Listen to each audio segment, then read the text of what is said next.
That's right. Check this out.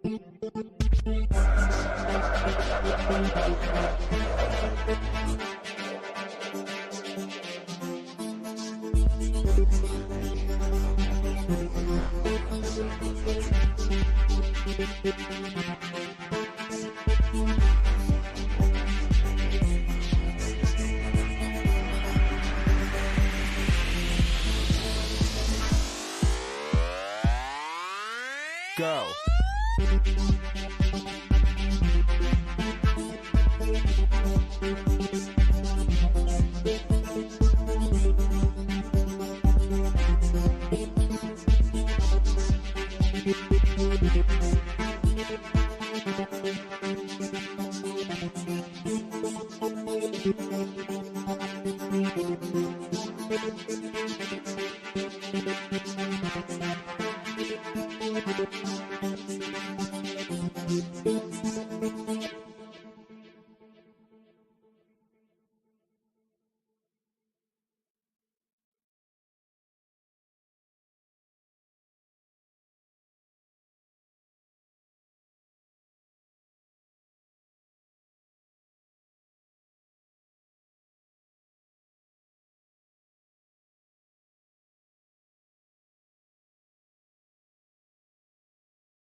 Oops. Here I am talking, and thank you, Neil. My bad. Hi, and I'll start again. Yeah, Brett, share your link, man. Oops. Welcome. See, it's not just Mandy, it's me as well. I do this shit. And I thought I had that fixed. Okay, so I just, I'm going in gently. Oh, shut up, Brett. I'm going in gently. For those who haven't caught up, I've been in YouTube jail for a week because of an old show that I did. And I got a few things I want to get out there. So I would rather not get taken out on my first one back. Obviously, I'm solo today. Mandy's not around. And this is a bit of a different take. This is going to tie together two different replays that all up about 2 hours. I'm going to tie together two different replays that all lead to the same point, hence the title, hence the description, hence the lead-in, what do you call it, meme, logo, whatever you want to call it, ball in my back. I do have other stuff that I want to get out there and I want to reshare, and it's not YouTube original, so I dare say give me another week and I'll be back in YouTube jail for on a 2-week stint next. I would strongly suggest, guys, in the description box, I've got my 2 backup channels that are both up and running and operational now, plus my last bullshit channels where I do my work with Mandy. I would strongly suggest go and sub all those up. I don't post on multiple channels. So if I've got something to say, I'm going to do it on one. Hey, gorgeous. Um, I'm going to post on one. If I don't appear on that, I'll be on one of the other 3, 4, 5. I've lost track of how many that I've got access to. But I'm not going to stop doing what I'm doing. And as was suggested to me by one of our chatters, a la Chris, and I'm dobbing you into this, his comment to me when I told him that I was banned last time, why didn't I ask YouTube, are they protecting these fuckwits? Are they protecting these people? My answer was, well, yeah, they are, but good question, because I didn't ask him that. So I'm not going to stop what I'm doing. End of story. So yeah, I'm going to tie in 2 different videos today and see where that lands us. I'll start off with one. That's the first one's only a 20-minute clip. Now that is a replay of an old Australian news story, oddly enough, interspersed with comments from a lass by the name of Heather Blessington. Once I get done with this, I will update the description with all the contacts, all the links to the original videos. Let's go support as many of these people as we can. She's a survivor of this, and this video, she goes through the interview that she did with 60 Minutes, the interview that 60 Minutes put out, I'm sorry, and puts her own comments in, referring to people and places and incidents that she actually experienced in real life. And then the second one is a bit of a Hollywood. Sorry, words aren't coming out properly today. A bit of a Hollywood secret that we've all got an idea about. We've all seen bits and pieces. I actually think I've shared this doco on the Telegram pages before. But it's a very deep and a very good insight into just what goes on there, you know. And it leads me into what I want to try and do later on this week. So I will pull those in. And we'll go from there. I'll see you in roughly, when I can do it, I will see you in roughly 25 minutes or so after this first one.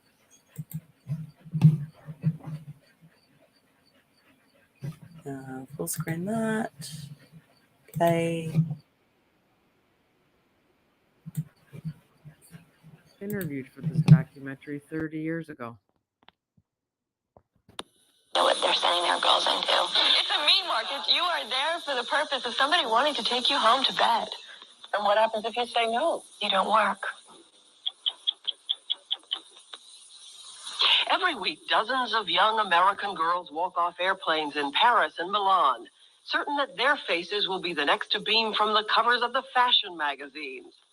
They are girls as young as 15 and 16, recruited by talent scouts or sent by their local modeling agencies, because Europe has more fashion houses and magazines, and it's easier to get that first big break there than in New York. The girls are told that they'll have a modeling agency in Europe, which will get them work and be their home away from home. Okay, so I was in the most promising model contest with John Robert Powers in Milwaukee, Wisconsin. From there, I went to New York for a competition at the Waldorf Astoria Hotel.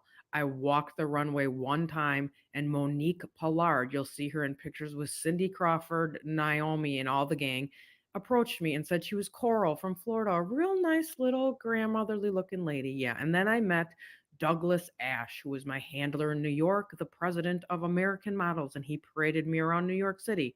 Then they shipped me off to Paris for Claude Haddad, which you will soon see in this documentary. He's the right hand man to Jean-Luc Brunel.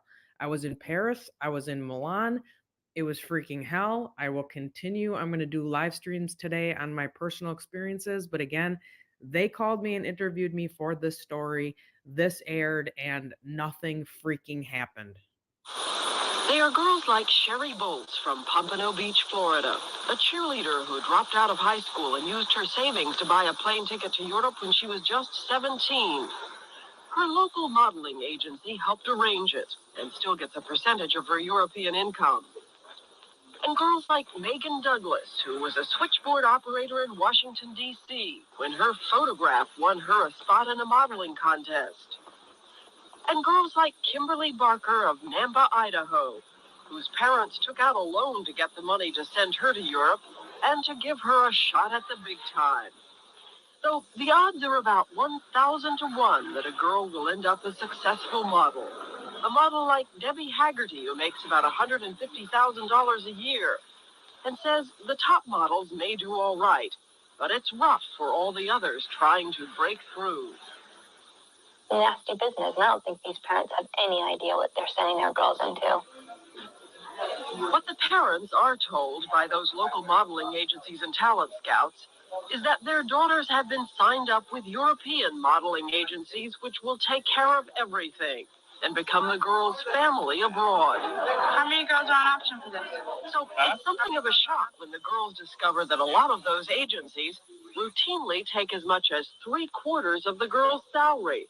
For instance, charging fees on the photographs the girls need for promotion, and ostensibly deducting taxes and Social Security, even though most of the girls are working illegally without work permits. We have to check for that. It's very confusing. Servan Sherwat is Okay, so there was a time period where Claude Haddad in Paris sent me to this governmental building with my booker, Tom. Tom was actually a woman. We literally went in this governmental building. No one spoke English. We were in like a cage with a whole bunch of other people, like waiting. And then I had to go up in front of a freaking judge. They talked French and they did some papers and stamped it. So I contend the UN is involved and they made us teenage diplomats, and that's how they sent us over to Paris. President of a fledgling models union in Paris. She's helping some of the girls bring lawsuits against the agencies to learn just where all that money goes. What happens if the girl goes to the agency and says, wait a minute, how much did the client... They never want to explain it. They just say, okay, baby, we have a lot of experience and we have to pay the tax department and we have to pay a lot of things. So don't try to understand. So do the agencies really pay Social Security on an illegal work? We don't even know exactly if they pay all the amount. I'm sure they don't pay for that.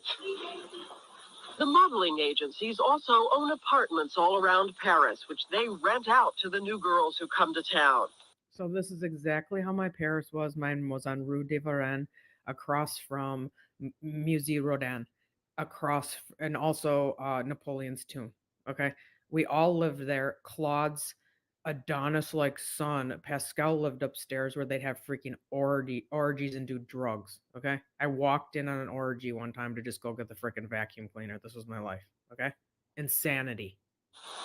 Several girls to an apartment, and each girl paying a lot of rent.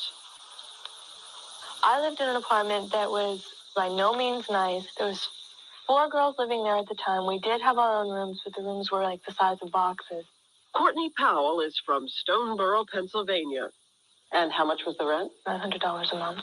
And you called $900 a month? $900 a month. That was when the franc was low, and we were each paying that. Oh, hi. Eileen Ford runs the Ford Modeling Agency in New York, one of the largest agencies in the world. She's known for the way she protects her girls. Okay, she is a sick pedophile liar. She uses the European agencies to book work for her girls abroad. So a contract with her can have a profound effect on a European agency's business. We met her at the Ritz Hotel in Paris, where she was looking for new faces. We asked her about the girls' complaints that their rent is way overpriced. I've heard that. And I know that it's true. It is true that they're overcharged for these apartments? Yeah, they're overcharged in New York too. By the agencies? Sure. The girls say not only do a lot of agencies take financial advantage of them, Sometimes they're taken advantage of in other ways, too. Oh, my God. This is my agent, Claude Haddad. If he is not a reptilian from hell, seriously, you know what my day was? 16 years old, I'd have to stand in this man's office in front of a huge wall mirror, this gross, creepy office with dark curtains, and he would stand behind me and like feel my body. I'd have to stand there in my bra and underwear, and he'd tell me where I had to improve my body. Yeah, and this is the man that sent me to pretended I was going to a doctor's appointment for a checkup, but he actually was sending me for freaking breast implants, and I ran out of the hospital. An agency owner named Claude Haddad. For years, his Paris agency, Mademoiselle Prestige, welcomed teenage American girls. Like other agency heads, Haddad offered many of the new girls help with the transition, temporary housing, a room in his apartment. Nice body, huh? Do you sometimes feel you've awakened in a candy store? Not in a flower shop. I'm a gardener. They're not candy, they are flowers. And there Just smell them, that's it. You smell the perfume. And when they're staying in your apartment, Yes, you don't feel a temptation to absolutely walk not. in on No, them? absolutely not. He's full of shit. He had several girls living there and he would rape them. I went to a party at his freaking little castle. There was a big time model named Ashley living there too. He discovered Grace Jones and who's the wife of Mick Jagger, whoever that, I can't remember her name off the top of my head. She's a big deal. So that's where he started. And I believe I met Epstein at his little Paris apartment, not little, it was a freaking mansion. Yeah, and then when I was there at Claude's house, everyone started taking their clothes off, because it's topless there. So let's just whip our shirts off. Yeah. And I left. I walked home alone. They were all taking their clothes off. Not at all. Not at all. But Lorraine was 16 when Claude Haddad discovered her at a Paris street and brought her to his agency and to his house. He asked me to come to his room, and I wouldn't go to his room. So he had decided to get into bed with me in my room. And just trying to kiss you, trying to block you, in a corner or against a wall or anything. And you would just keep talking and trying to squiggle out of it, How many of the girls who came in told you that he had tried this sort of thing with them? All of them. All the girls I lived with had all except one. How many teenage models, Mr. Haddad, have you slept with? What do you mean by teenage? The young girls, 16 to 19. 16, almost never. Let me read you some letters. Yeah. These are letters. I have a lot of letters too. He walked in on me while I was in the bath, while I was changing in the room, and even did things like jumping in the bed with me while I was trying to sleep. Yeah, and by the way, at the models' apartments, there were no locks on the doors, none. And the toilet was like a separate little room from the bath. So I'd be trying to take a bath or a shower, and we had a cokehead photographer, Barry, that lived upstairs. He would just barge in when I was taking a shower and a bath. It was deliberate. It's how they set it up. True, I'm asking. No, most of this, it's always, when people say something, it's always a little truth. What's the little truth in this? Yes, very little truth. What do you mean little truth? What is the little That truth? I hug them, that I try to flirt with them, but never more. They can say what they want. Here's some of the words they used. Sexually disturbed, pervert. You had to sleep with him to work. Yep. He almost raped me. Yep. I cannot. What do you say? How many almost raped me? You almost raped me. I'm quoting. But in this case, it was a 15-year-old girl. Can I? Oh, no. I wish 15 years old? I don't remember. Maybe it's possible. I don't know. Then Claude Haddad went on to say, what happens with the girls is not really his fault. When a French girl starts to play with her body, she knows that she can have problem. She can start to have problem with men. And in America, I found out that when a girl does that, it's just, she doesn't even mean it. It's a game, but she's not thinking of what she's doing. It took me a long time to realize this. Do you work with Claude Haddad?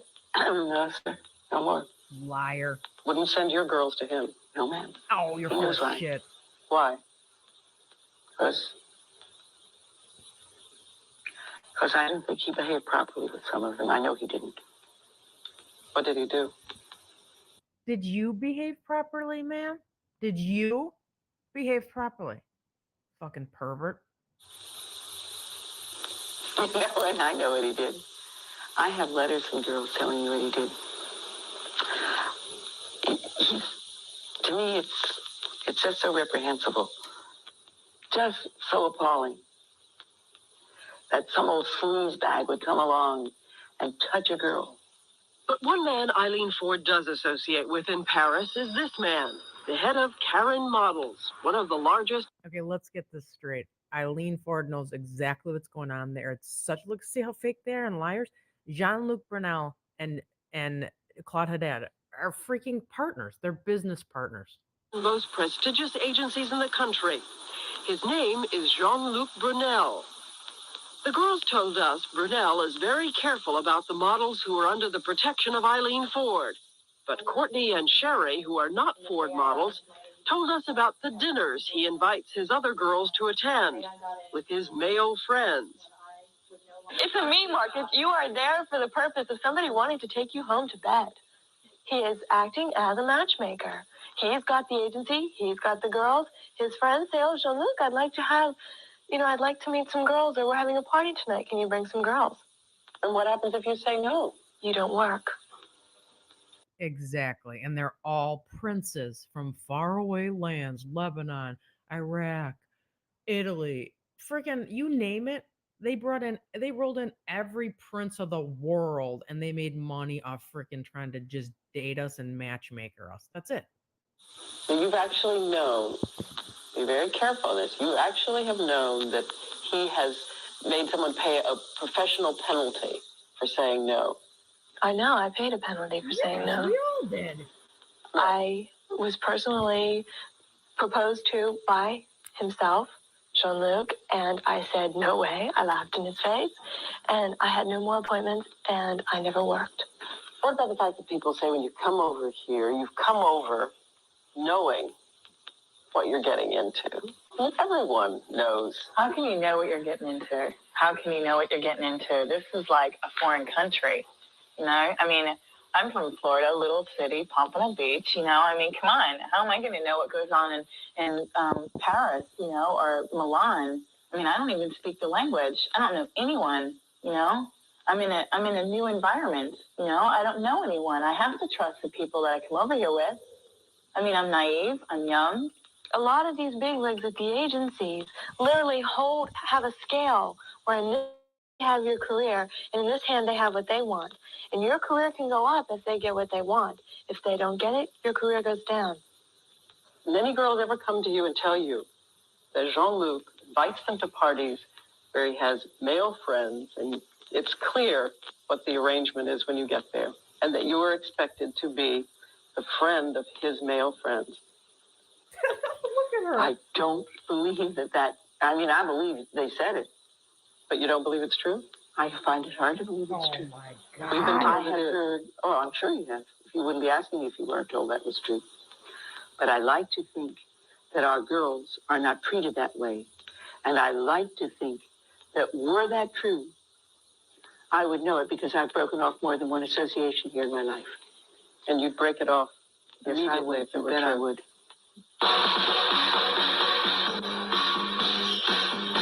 At discotheques like the Bandouche and the Palace, models are admitted free. When we filmed at the Bandouche, Jean-Luc Brunel was there. A number of models told us he has used cocaine heavily and offered it to the girls, along with help in their careers.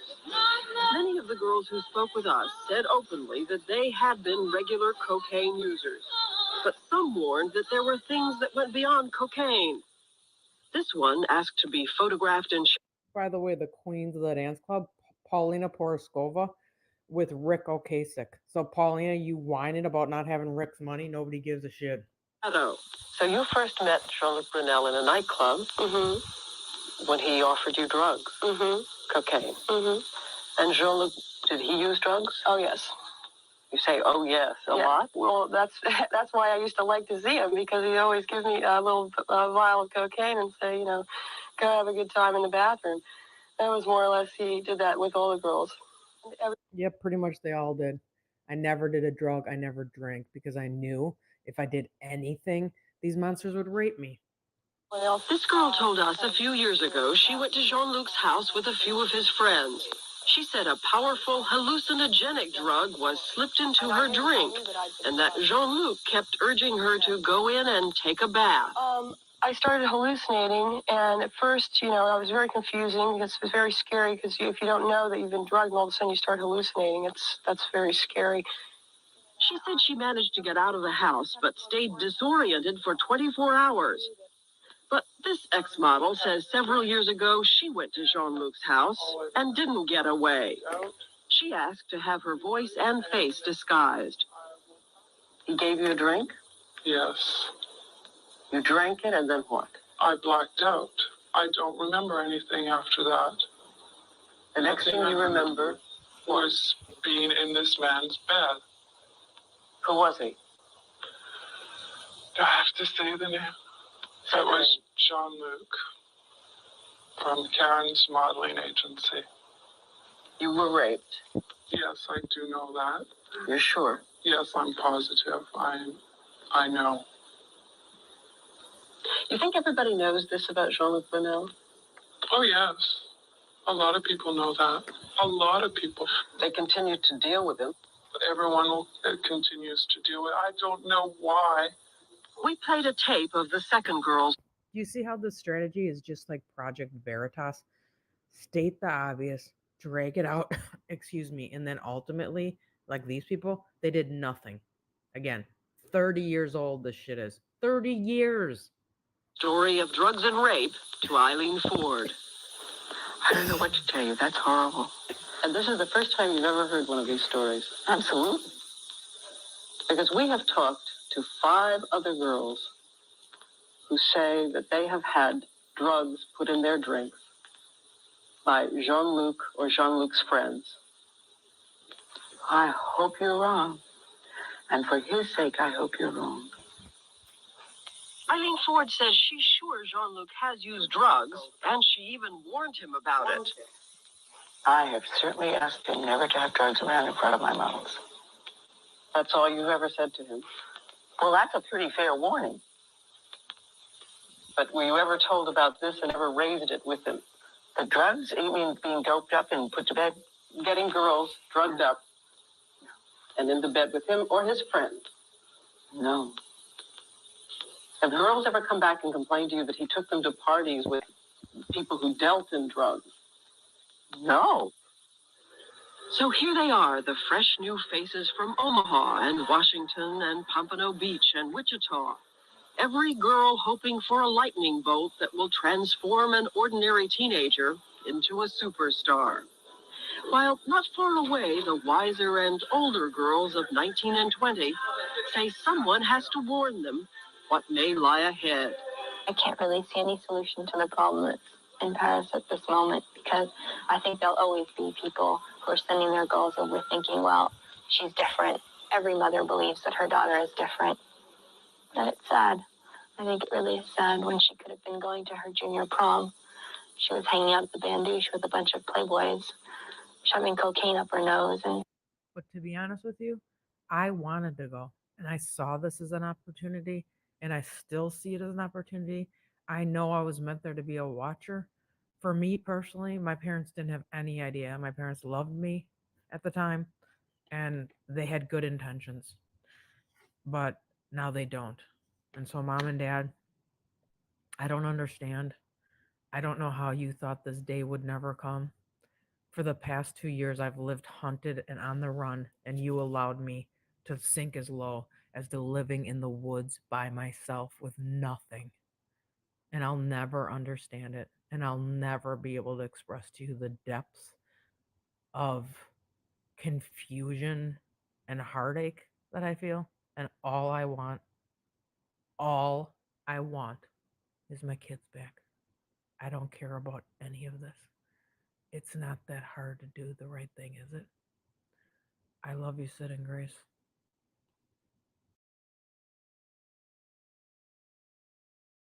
Hello, everybody, and welcome.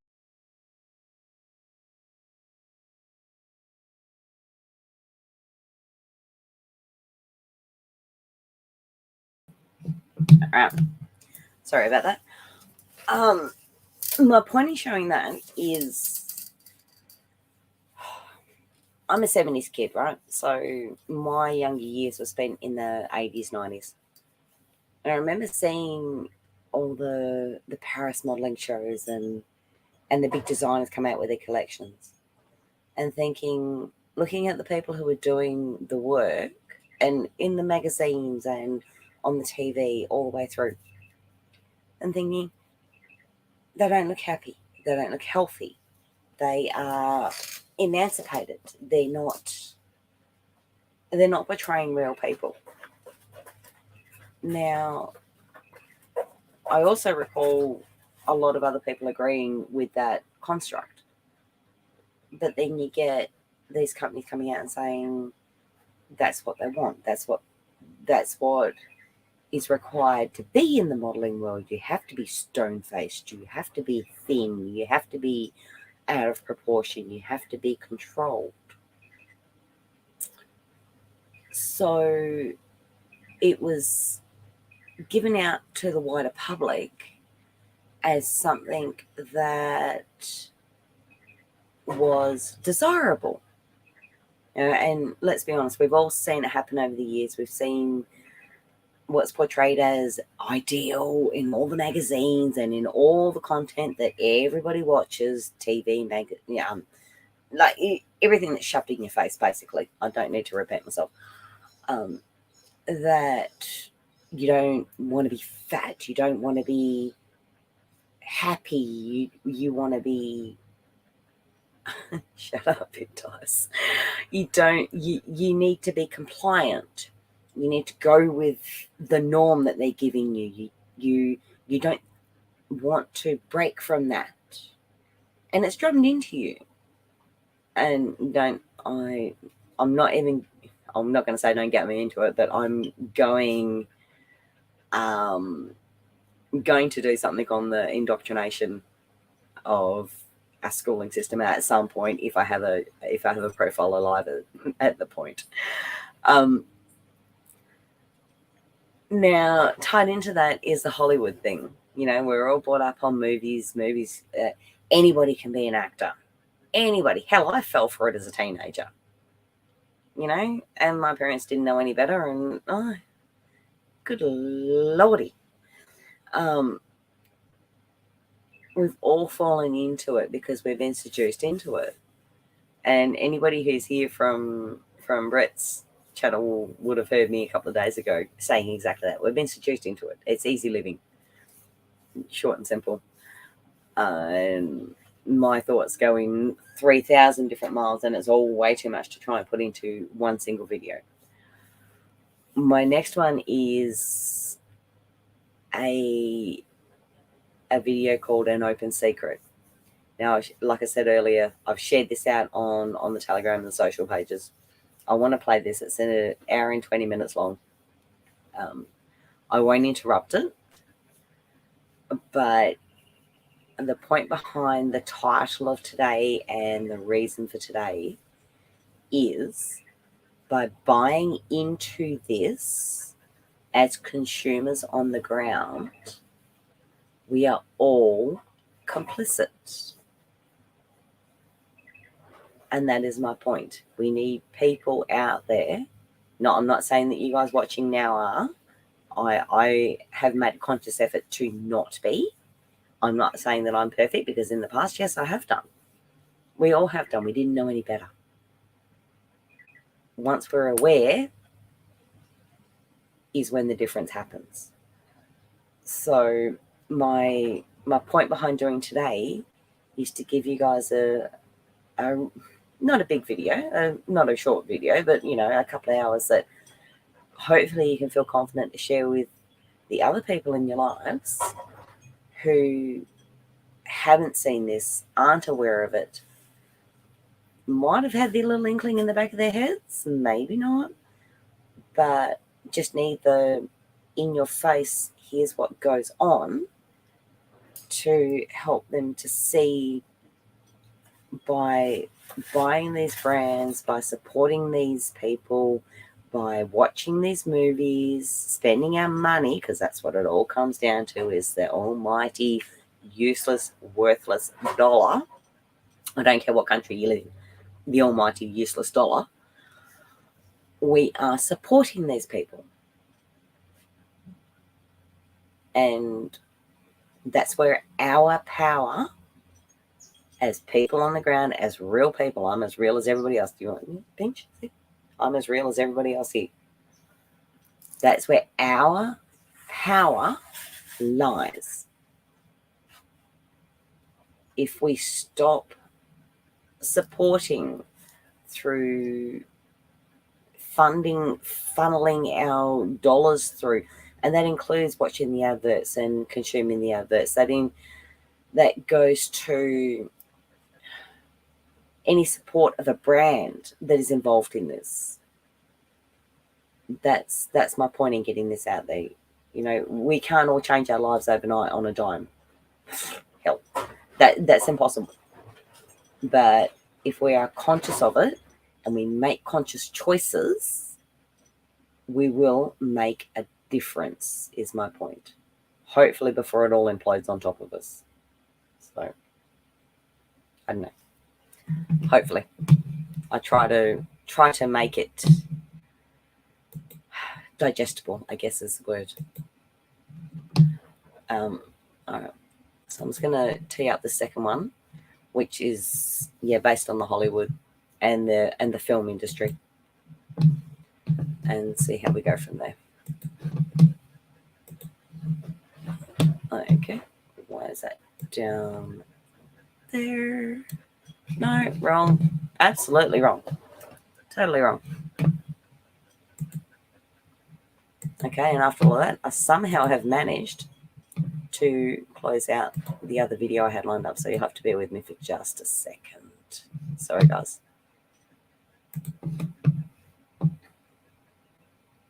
After all of that, I shit you not, it's insane.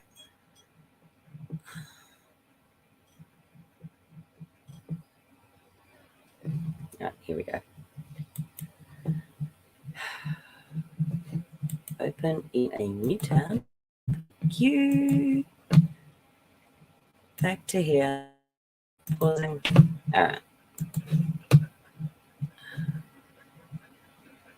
Stop adding. I had it all lined up as always, and for some reason it all just seems to go pear-shaped on me.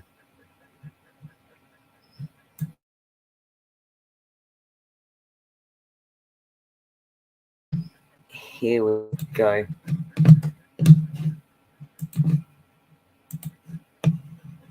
No, I don't want that. I want it all on cinema.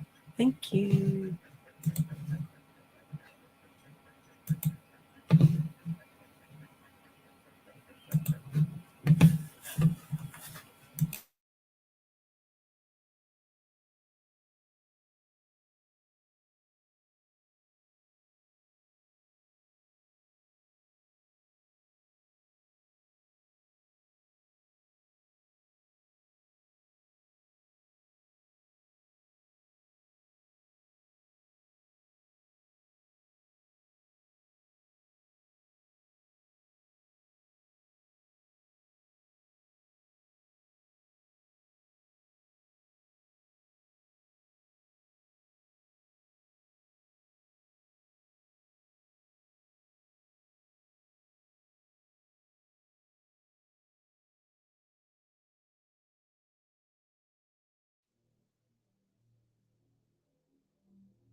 Hello, I'm Conrad Bain.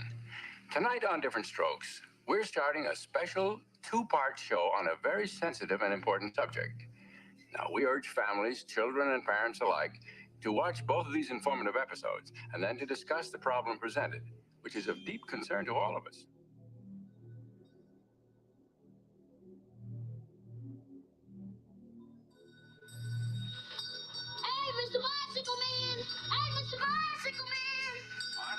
man's name is Mr. Hort. Right. Hey, Mr. Bicycle Man! That show was very unsettling for me. I couldn't watch it.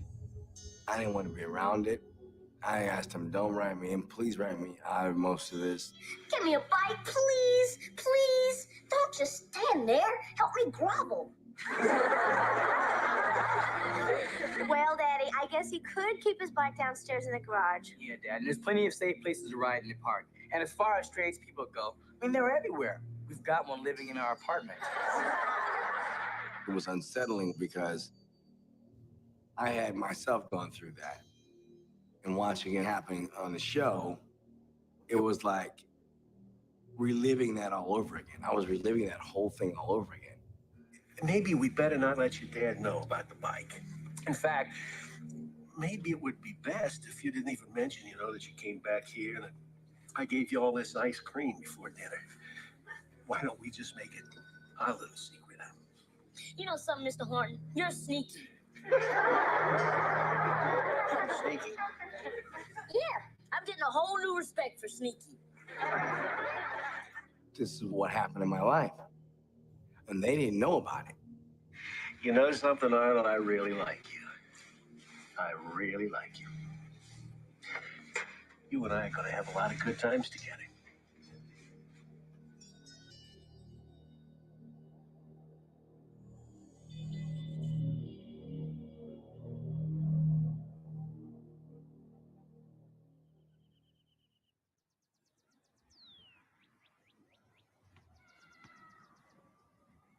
We met when I was a baby. I was 14 and he was 17. There was a school dance at my school. It's called the Sweetheart Dance.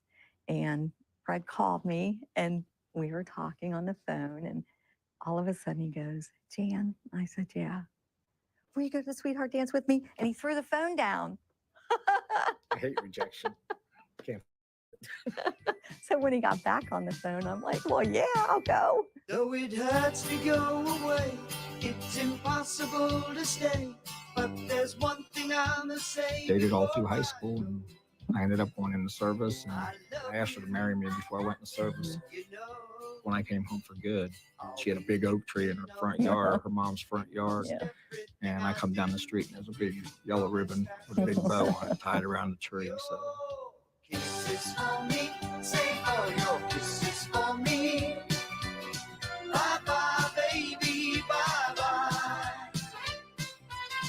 Don't cry, honey. I wanted him to see that I was waiting, and I will always wait for him. And I needed him to know that when he came down the street. I loved him, and can't wait to see him. Can't wait for him to be home.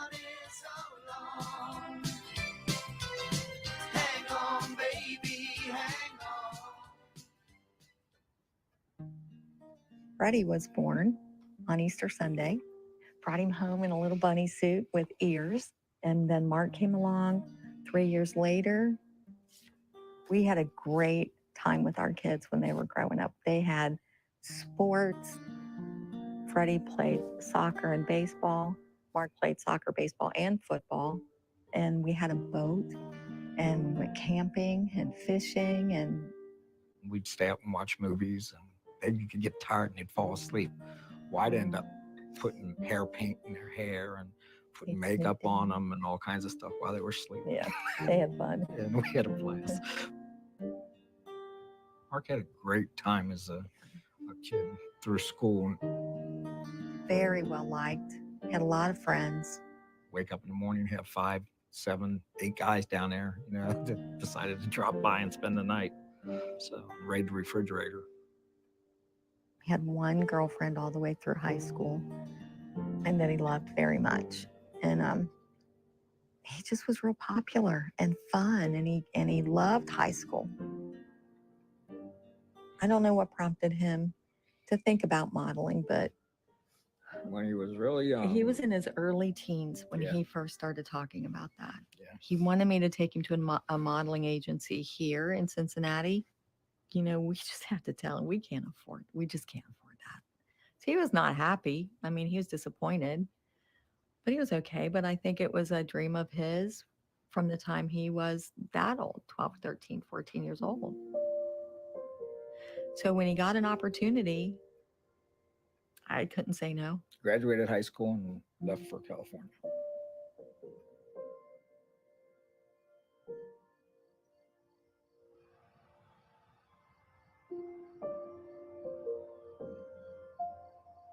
My grandparents were the ones that made the move from Switzerland.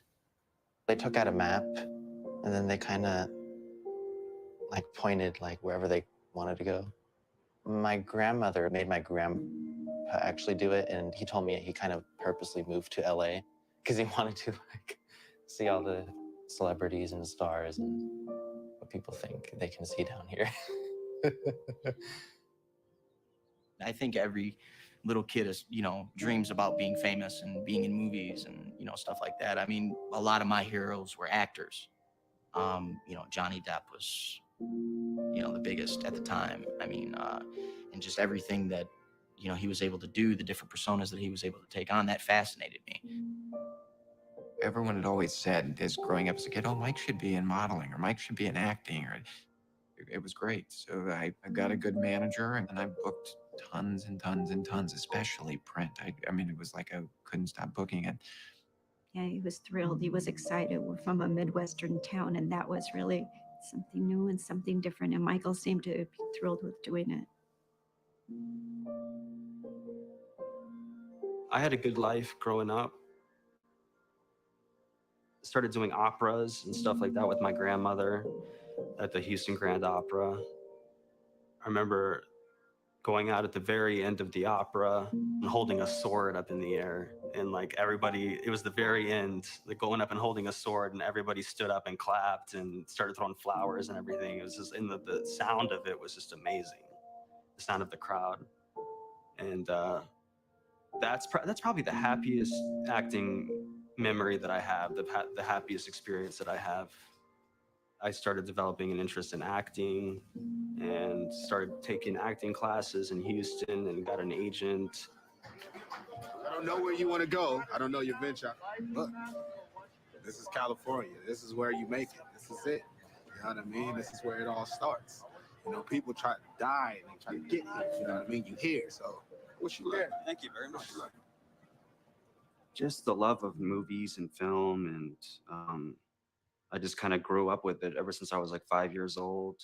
I was in What's Eating Gilbert Grape. I was in a couple of other films, and I was in The Apostle with Robert Duvall and Farrah Fawcett. It tells me of a Savior's love who died to save. The audition process was we met up with Robert Duvall, and he sat at a piano. My little sister and I sang some songs with him.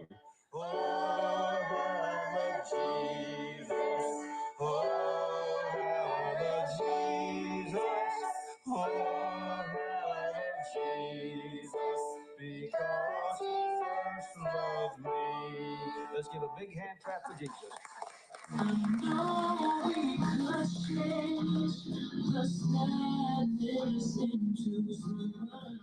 I've always been singing, like since I was 3. I remember him taking afternoon naps, and he would wake up from his nap and he would sing. We thought he had a very good voice, but then we heard it from friends and even from people. We go to a restaurant and everyone would just come up and say, oh my God, how cute he is, and he has such a good voice, and he has a talent. You should do something with that talent. I wanted to perform. I wanted to be part of that in crowd. I wanted to be friends with stars so I could tell everybody else that I have friends who are celebrities.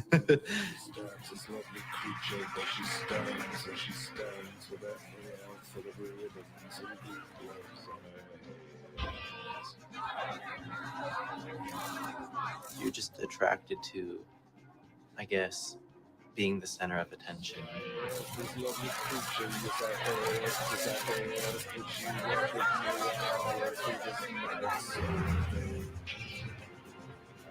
kid most likely to be a star. I was Mr. Entertainment. Long blonde hair. Hi. Can I borrow your towel? Yeah, sure. Thank you. Probably play the bratty, person your mother warned you about. Yeah, I look very young. So when I was 12, I could read for 8, 10, 9, and that's what LA looks for, Like now, I could probably play, 25 or 30, I'm sure. You've made an awful lot of money for the movie companies, and I would hope that you've gotten a nice big chunk yourself. You're doing all right, huh? Yeah, I'm doing okay. What do you want to do when you grow up? It's tough. It's not as easy and glamorous as everybody thinks it is. My name is Mason Gibb, and I'm 6.5 years old. If you don't understand right away that you're going to get a million no's and maybe one yes, if you're lucky, maybe, you know what I mean, then you shouldn't be in this business. As a child, especially, you're having a door slammed in your face every day, sometimes 6 times a day. You could go on a year's worth of auditions and not book a job. And that gets very frustrating because you're not seeing any benefit from what you're doing. If you're watching this DVD or video, you're probably a parent looking for information related to launching a career in the entertainment industry for your infant, child, or teen. There's a lot of managers now in the business. When I first came to town managing kids, I was the only one. No one else managed children. They never heard of it. They looked at me like I was crazy. Several of the established agents wouldn't even talk to me. I must be a terrible person if I was coming with all these kids. It took a while to establish that children need management just like everybody else. I'm one of the founding members of the then Screen Actors Guild Young Performers Committee, now SAG-AFTRA. And I have been the chair of the committee in the past. Now I'm just a foot soldier. Children are mostly willing to listen. They're ready to absorb things. They haven't yet developed any preconceived ideas about who they are and how they're going to get somewhere. We try and advise them what directions to go in. And when you're doing that, you're managing the parent as well. When parents enter the entertainment industry, they are typically entering the industry because their child has asked them to, because it's a dream of their child, or because someone has approached them and said that their child was somehow suited to the industry. They don't have any idea how the industry really works. A lot of kids I knew had gotten emancipated because of they wanted to have the studio see them as an adult, so they wouldn't have to pay for set teachers and have to have their parents on set, etc. Like, you're more likely to be hired that way. The actor is responsible for their headshot and their resume. So my pet peeve is the actor that comes in and says, "Oh, my mom has that in the waiting room." Your mom should never have your headshot and resume unless she's picking them up from the print shop. Once you are 8, you are responsible for your own career. The internet changed everything for us. We were quite surprised to find our own children's pictures were being sold on eBay. Just their regular headshots, not anything salacious, not even anything erotic. Our kids were not famous at all. They were working, but they were certainly not where anyone would care that their headshots were being sold on eBay. And yet it became clear that they were, and they were being sold for a lot of money. And you wonder, who wants my kid's picture for $300, especially a printed picture that we'd send you for free? We started the process of investigating, and we started to put together a matrix of the photographers and the sellers and who was doing what. We were very disturbed to find that they were really close to us, really, really close.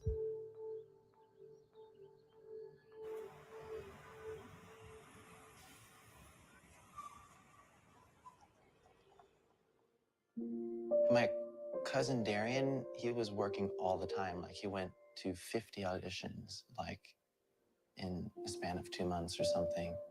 Seemed like he was actually, moving up. Well, the way it happened is because of his cousin. He was already signed with a manager. My parents and my sister approached and just said that, hey, Darian's doing very well with Marty. You guys should check it out. Martin Weiss, better known as Marty, was a manager in Hollywood for probably a good 15 years. He managed child actors, boys and girls, but primarily boys. Marty had close relationships with his clients. He had sleepovers regularly. screening parties with his clients regularly. He would take them out Halloween trick-or-treating, all his clients together, and he would dress up like a dinosaur or a shark or Thing 1 or Thing 2 from The Grinch. He was very aggressive as a manager, though, and he was honestly very good at it. His clients got auditions, they got work. He said, all you have to do is sing a few songs and you'll make it big and you'll meet a producer, you'll get signed by a label, you can star on Disney Channel shows. You know, what kid wouldn't want that, right? It happened pretty quick. I remember he was signed with Marty at age 11.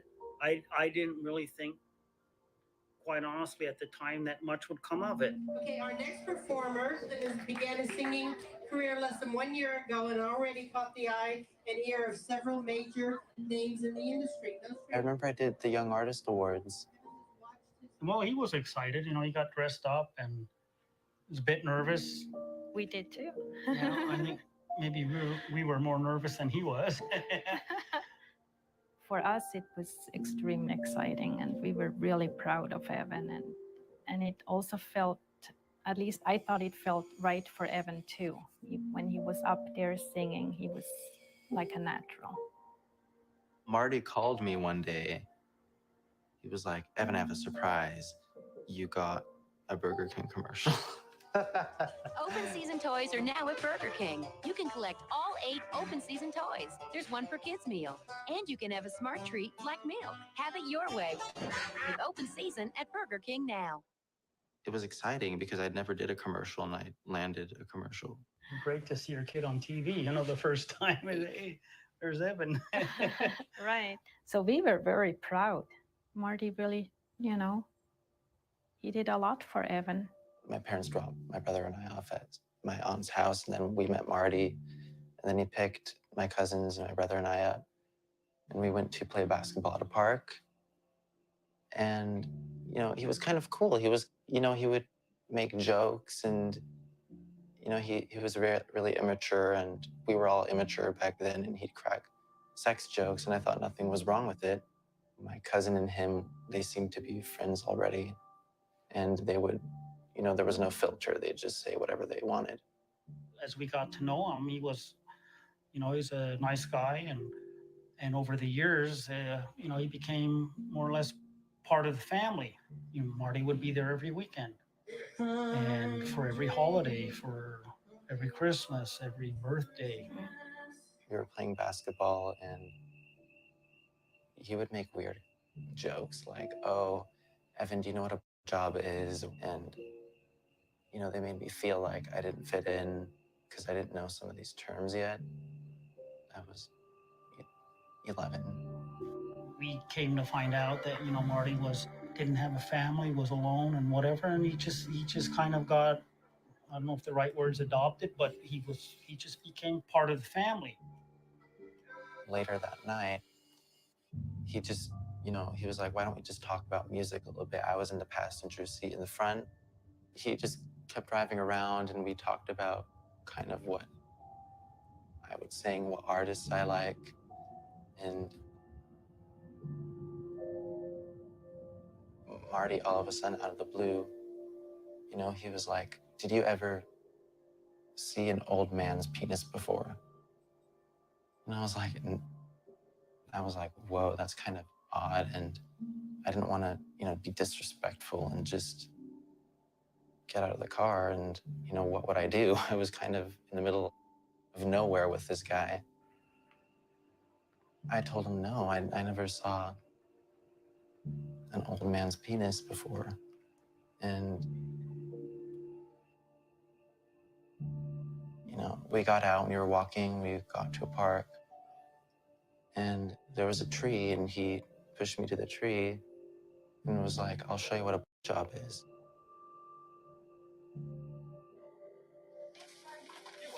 That is cool. Thanks, Marty. My pleasure. Nice. I kept saying no, no, and he was pulling my pants down, and I didn't know what to do after that. Like, do I tell somebody? Because he was really cool. Everybody liked him. And I considered it like nothing really happened. I can just brush it off. It'll go away, no problem.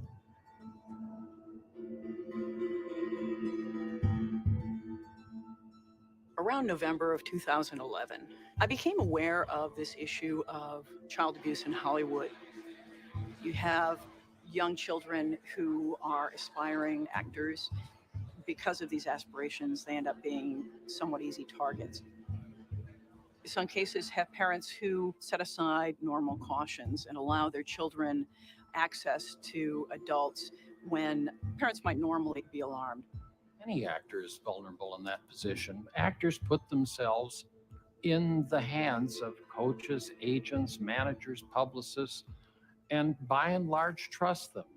You know, being up sometimes really early to go to these auditions and stuff. That was when Michael Hara had approached me and said, you know, well, you can come stay at my house with, you know, the other guys that are there. He had 3 other guys staying in the house with him that were his clients. Many of the kids that I worked with couldn't have even been able to take advantage of being in the industry had they had to have their families move here with them. From 10, 11 to 16, 17, but I still thought it was rather odd, you know, that someone would let their 10-year-old son move in with at the time, I think, mid-50s-year-old man. I do see the possibility that things can be misinterpreted, and I try to be very aware of that. No matter how closely you're working with someone, and you do work closely with clients in these situations, there still has to be that professional line in there where you say, we're not stepping over this. We worry about stranger danger. Don't let your child be alone with a stranger. And everyone really tends to think that a pedophile is kind of a rapist, but really that's not how they work. They employ a process called grooming that is a slow, meticulous way of convincing a child and their parents to trust them. And there's the official photographer with a nice smile. The perpetrator in these types of situations has the ideal layer. You know, this is their environment. They are creating or constructing a reality for themselves that accommodates their particular patterns of sexual arousal. The predator is looking at this as a way to work their way into your life, to make a personal relationship with the children and to be there to bond with them. Guys, big hand for Arno. He did it. Man. Typically, a predator is grooming many, many children at the same time, and they're at different levels of the grooming process. Because a predator knows, like any tiger in the jungle, they're not going to catch every rabbit. They just need to catch the weak ones. We went back and began to try to do some sort of reporting to try to determine how widespread this problem is. Marty was very well known in the community. He had friends who were buying and selling pictures on eBay. We started to realize that some of the sellers were convicted sex offenders. We knew that he was somehow involved with another convicted sex offender, Bob Villard, who was selling pictures on eBay. Bob Villard was a very prominent publicist in the 1980s in Hollywood. I knew Bob Villard casually as someone who was in the industry, and he did do publicity sometimes for clients that I had. And he handled big names like Tobey Maguire and Leonardo DiCaprio. He was very well known as a publicist. Bob Villard was also a photographer. So I meet Bob Villard as a publicist who can, is a good photographer, bring exposure and whatnot, I believe through Michael Hara. He was one of our biggest eBay sellers. It became obvious to us that Bob Villard was selling candid photos that he had taken. You're there for a weekend. I mean, he feels just comfortable enough to try to touch you when you drank a few beers, or it's always good to get that few beers, and he tries to touch me. We always knew his photo style because he typically had the kids shirtless, typically took an angle that was from the top down so that the children are looking up at the camera as they would be looking up at the predator in an abuse situation. Bob Villard, he was a manager, he was a publicist, he was connected. I can tell you that the #1 problem in Hollywood was and is and always will be pedophilia. There was a circle of older men, and they all had either their own power or connections to great power that surrounded themselves around this group of kids. And it's widespread? Oh, yeah. I was surrounded by them. They were everywhere like vultures. For us, that really connected a lot of people. Connections between how the kids got hooked in. We started to see the patterns. One of Bob Villard's favorite subjects was Brock Pierce. He was a common snapshot boy being sold by Bob Villard's eBay seller. Brock in the pictures was young, appeared to be 13, 14. Brock Pierce, meanwhile, was connected to Mark Collins Rector and Chad Shackley. We saw that they owned a company together called Den, which again, on the surface, it seems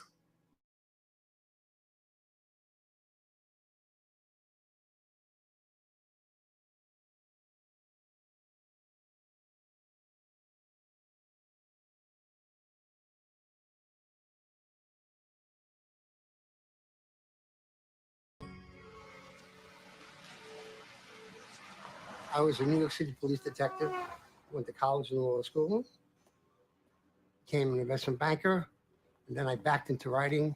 I've broken very big stories over the years, been very fortunate to break big stories. In the late 90s, 1990s, I knew about the dot-com bubble, and that it was just extraordinary. A lot of people lost fortune. One of the ones was Digital Entertainment Network that I just happened to go across my desk, and I read about it a little bit, and I thought it might be a good story. In the 80s, it was MTV that captured the attention of young people all over the world.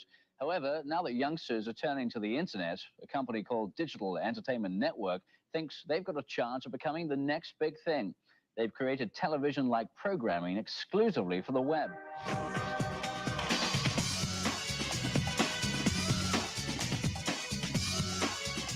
What makes Den different than other internet companies that have come before it?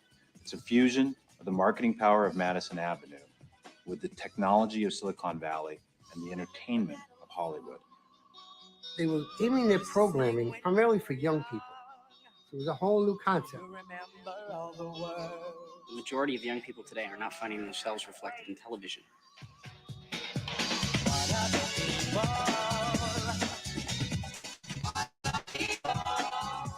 We're creating content that specifically targets your needs, your wants, your desires.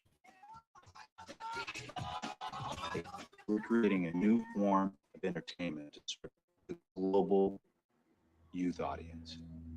Can we get a little sponge for Mark? He's getting a little shiny. It's not up here. That's right, a little shiny under the eye. Okay. Makeup.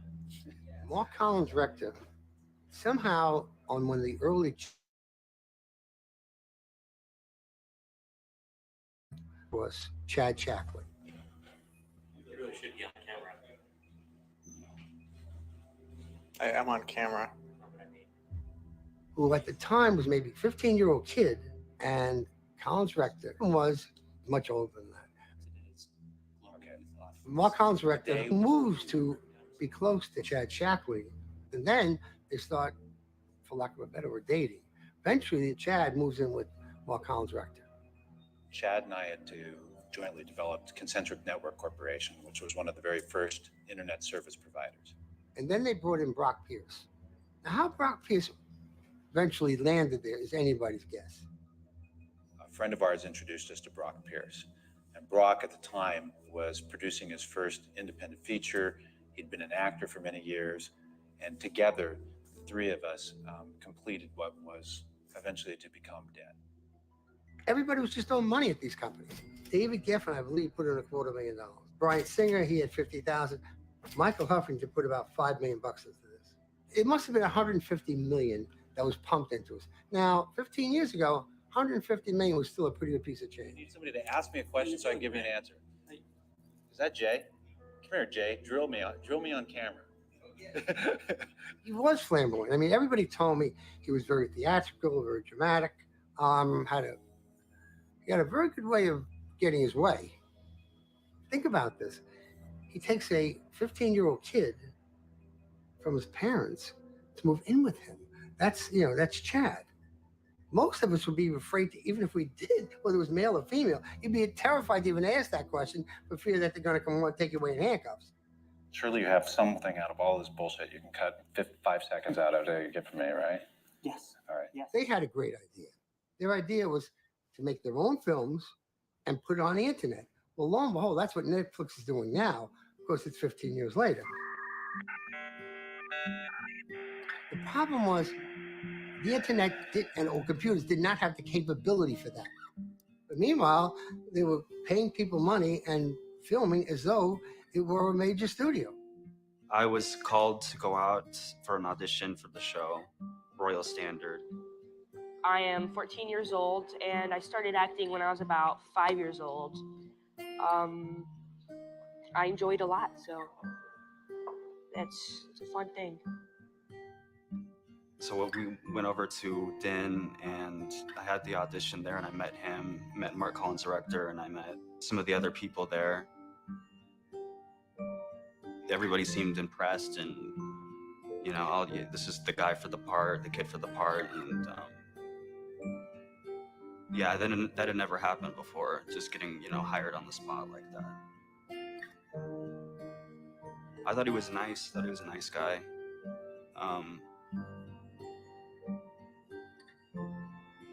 I thought he was nice. Yeah. How I feel about working on the Royal Standard set, it's great. Crew's wonderful. It's a lot of fun working on green screen. I get to learn some martial arts more than I already know, so it's lots of fun. It's wonderful.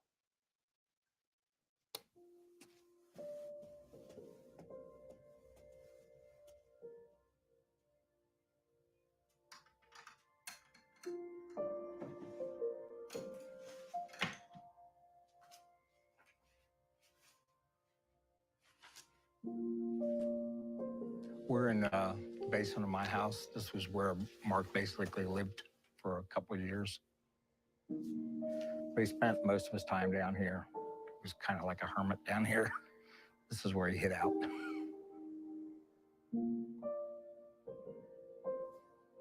I was looking for some paperwork. Mike had told me to look for some paperwork that Mark had.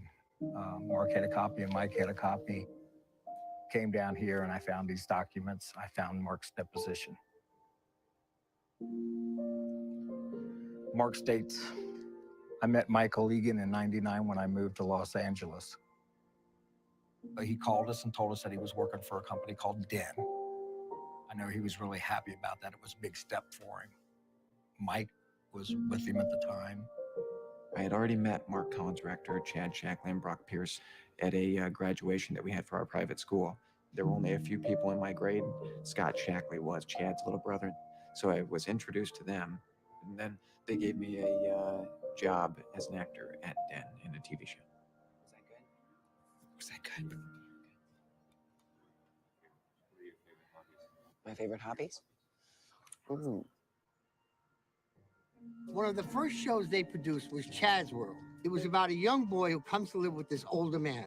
It was a real example of art imitating life, their lives.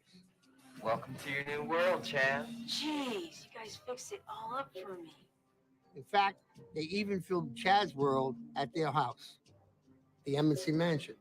You got your own TV, phone, VCR, stereo, your own jacuzzi. You got the works. Oh, yes. I think I'll be able to hang here. It was fulfilling a dream. In or about September 1999, both Michael Egan and I were invited to a party. We are at what used to be called the M&C estate. Mark Collins' rector and Chad Shackley's house. Well, we arrived there and Michael introduced me to Collins' rector, Chad, and Brock. Mark Collins' rector just showed me the house, showed me the backyard, the guest houses, went through all that. There was no expense spared at the M&C estate. There really wasn't. the pool was ridiculous. There was a swim-up bar like in the pool. Like I can remember often being served lunch, like the butler or whatever, the chef would come out and like bring lunch to the swim-up bar at the pool. You know what I mean? It was literally like going to Disney World for the first time. It was like, this is amazing. This place you got here definitely work to our advantage. Bring some girls here. They're gonna love this place. Sounds good to me. Before I even went to the house, like Scott was like, you know, my house is different. You know, like this, you know, the dynamic at my house is not like a normal house. I guess I should tell you. They're gay. Hey, that's cool with me. I have no problem. So Mark was definitely like the leader, and then like Chad, it was always like Mark, like the husband, Chad would be the female figure, the wife, and I don't know how in a normal context you would fit Brock into that picture. But. Where do you want my eyes? Right into the lens. Into the lens? Okay.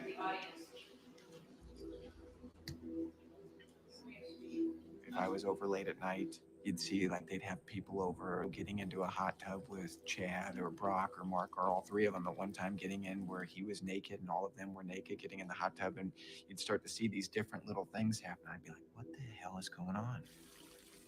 There's a skinny dipping rule after nighttime, so anybody who was over, you know what I mean, and it didn't matter who it was, that you know you had to skinny dip after dusk or whatever. You know what's going on, so you don't want to look right at it. It's like the sun during an eclipse. You know what I mean? You want to you want to look, but you don't want to look. You know what I mean? But you know, I can't say that. I mean, obviously they weren't having sex in the hot tub, like right out in the open. But you know, it was obvious to me that something was going on just by the position. You know. But I can remember just like, again, like, yeah, well, I mean, that's going on over there. It's kind of weird, but I'm in this Olympic-sized heated swimming pool right now doing laps. You know what I mean? Like, who cares? You know what I mean? And it was definitely awkward. Definitely. What's the most exciting thing about Den to you? The most exciting thing about Den is the people that work here, the people creating the content, the people that are running the show. We're a cool bunch. Brock Pierce told me that they were going to a party in Hollywood Hills. There were lots of drugs available, and there were many young teenage boys, ages 14, 15 there. People who would stand up to him, they're not going to wind up at this place. I remember I don't remember his name, but the one kid that was in Royal Standard, he was a younger kid, even younger than me at the time. And I remember once Mark had been at the auditions, they would go to the auditions and so forth to try to pick the ones that they wanted. And I remember the one younger kid, blonde-haired kid, I don't remember what his name was, but I remember Mark going right after him. Do I remember the first time? Yeah, I do. He had picked me up at the studios and took me back to his house, and on the drive on the way back, he was asking me if I liked guys or if I liked girls. I said I liked girls. And he goes, okay, well, you know how you pick up girls is you put a sock in your pants to make your crotch look bigger. So when we got back to the house, he had gotten a sock and he would adjust it around and say, this is how it goes, like this, you know. At one point he said, you know what, why don't you just take off your clothes? Take off your clothes and let me see what you look like. So I don't know why I did it, but I did. And he looked at me and goes, oh yeah. That night, he dressed me up in somebody else's clothes and wanted to take me out to dinner. And I wore a sock in my pants that night. He would take me to in his house. He had a movie theater in his house. We went into the movie theater. I don't remember how it was that he got me. He started doing what he was doing with me. I don't remember. My memories are of me like just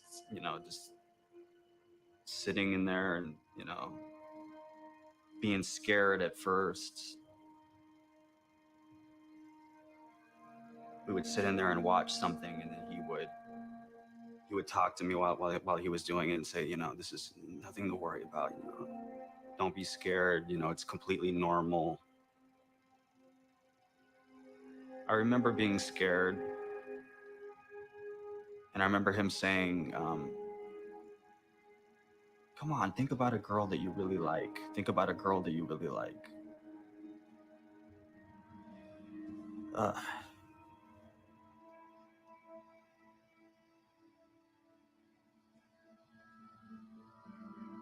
Royal Standard, you know, it's a good series right now. And hopefully, you know, when I get older, do a lot of film work, try to make my way up, and hopefully catch a good TV series sometime, or internet series, which I'm on. So we know that in child abuse, the power dynamic is tilted. You have an adult who's preying on the child, who is manipulating the child. They tell me in interviews that they're fearful of professional reprisals, and they're fearful of never working again. He just showed me porn and he told me, oh, these are clients having sex with their managers. These 60-year-old men having sex with 14-year-old clients. He just told me this is normal, like this goes on all the time. This is what you have to do. Everybody does this. Everybody who manages children. And he would tell me that constantly. Oh, no, you like it.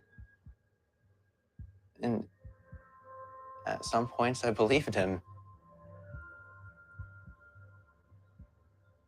He would say, we could call it this guy. He would be glad to meet you. And he showed me this whole business of people that would be mad at me if I told anybody. It is this added element where these young children are hoping to achieve a professional goal, which creates extra weight on the child. Should he or she be abused, it would make it more difficult for them to come forward in that circumstance. Mark Collins Rector started telling me about how much money he had, and how powerful he was in the industry, and all the things he could do for me. And that if I screwed him over, that I would never work in Hollywood. The sad part is, they can emotionally scar a child for life. Man, I never would have guessed that Mr. Horton was, you know, gay. Well, he's not, Willis. You know, that's the common fallacy about child molesters. They're not gay. They're only interested in little boys or little girls, not adults. Look, I'm only 11 years old. Should I be hearing all of this? I felt so much shame and guilt behind that secret that I held it for so long. Then I thought that all, you know, and then you start thinking that all homosexuals are pedophiles. You know, oh, guy's gay, or he's a pedophile. I have to watch out for him. He may try to get me or something. People should get this clear. These people are predators. They go after young boys, and they do it for their own reasons. So this has got nothing to do with being gay. This has got to be because they're evil people, and they particularly pick on people who they know will be victims. They're predators. That's who they are. In the beginning, it was all happy-go-lucky, and then things started changing. He slowly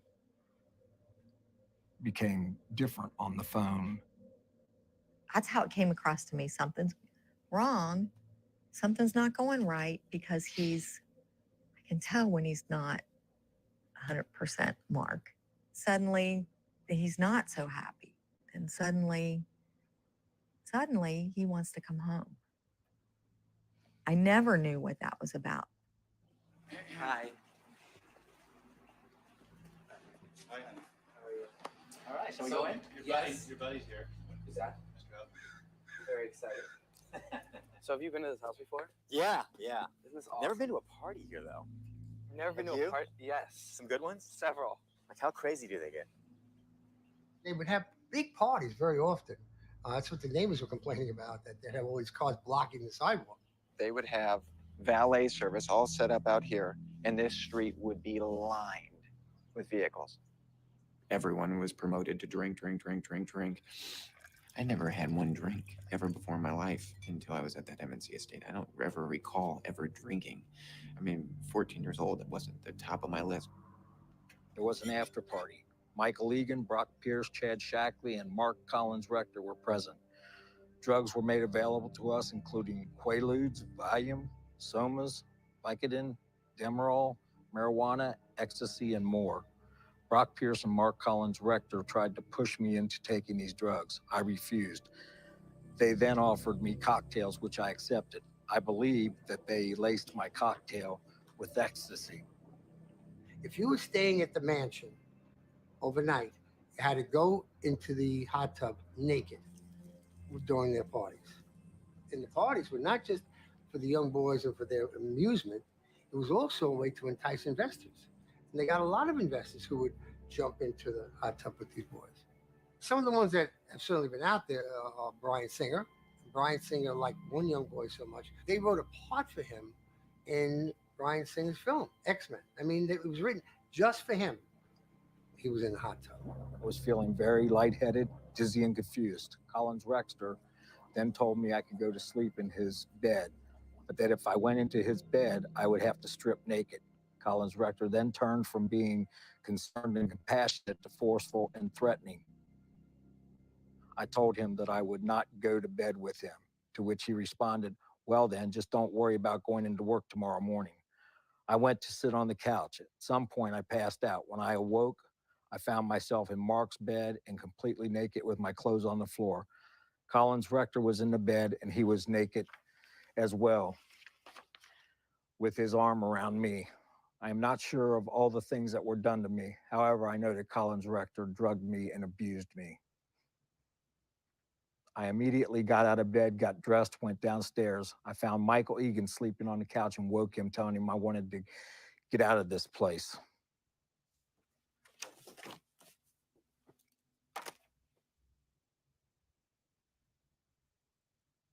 I think the best way to describe this is a pedophile ring.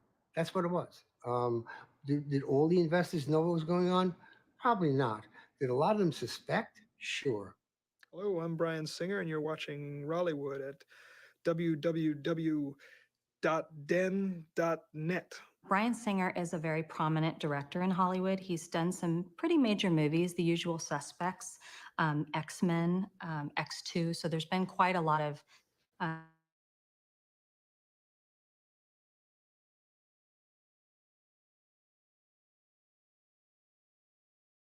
Know your scar, Pickle Boy. Brian Peck, who was convicted of child molestation, worked for him on X-Men and did the commentary for X-Men with Bryan Singer. Hi, my name is Bryan Singer, and I'm the director of X-Men. I'm the other Brian Peck. I'm not the director of X-Men. I've asked Brian if he would help me out here because I'm a little uncomfortable doing these things by myself. Now, you're going to see something very exciting here. One is Stan Lee selling hot dogs. My buddy Gary Goddard was the guy walking alongside in the flannel shirt. And the guy eating hot dogs is you. The fat guy in the Hawaiian shirt eating hot dogs. Hey, that's me. Thank you for, I'm on screen so long. Thank you. You are. It's in fact, you are so imposing in the screen, people don't even see Stan Lee. I think the thing that appealed to me most about it was the idea that it was about anyone who feels disenfranchised, anyone who feels prejudice against them. I mean, it's really about a group of reluctant superheroes. Sort of their powers manifest at puberty, and they wake up one day and they're different from most of the people around them, and it's how they learn to embrace their extraordinary abilities and what's unique about them, and help defend a world that might at times condemn them. A number of people I spoke to who put money in completely denied that anything untoward was going on there. And it was as though they were from the industrial home for the blind. I mean, if you see young men naked in a hot tub when you're having dinner, or you're having dinner with naked young boys, or young boys who are, inappropriate,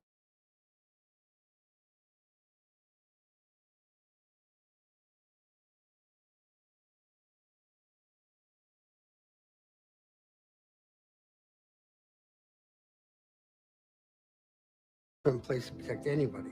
And children are way down on that list, I can assure you. In a Screen Actors Guild meeting, we were all serving on the Young Performers Committee at the time, which is a national committee at the Screen Actors Guild. And another parent brought a news article from the LA Times that described Bob Villard's arrest and the fact that the LA Police Department was looking for additional victims for Villard. And said, I request that SAG look into the idea of distributing this article or putting out an alert or something to their members, that it seems like something that's a safety related thing that maybe we should let everyone know. And Michael Hara had a very odd reaction that day. He vehemently opposed SAG getting involved. Hara did not feel that SAG should be stepping forward, even in the wake of the LA Police Department asking for more victims. So SAG did not step forward and send that news out that day. Well, I don't know that we've hidden them. I would think you would want to not hide it, but you would want to protect the child whose identity is going to come out the more you play it out. A situation like this never helps anybody. And yes, the sooner we can get it under control, the better. But the less the child has to live with the stigma of it having happened, I think it's better for them, not only career-wise, but personally. It's why people don't report, because they know that even if they are believed, they're afraid that something will happen to their kid's career.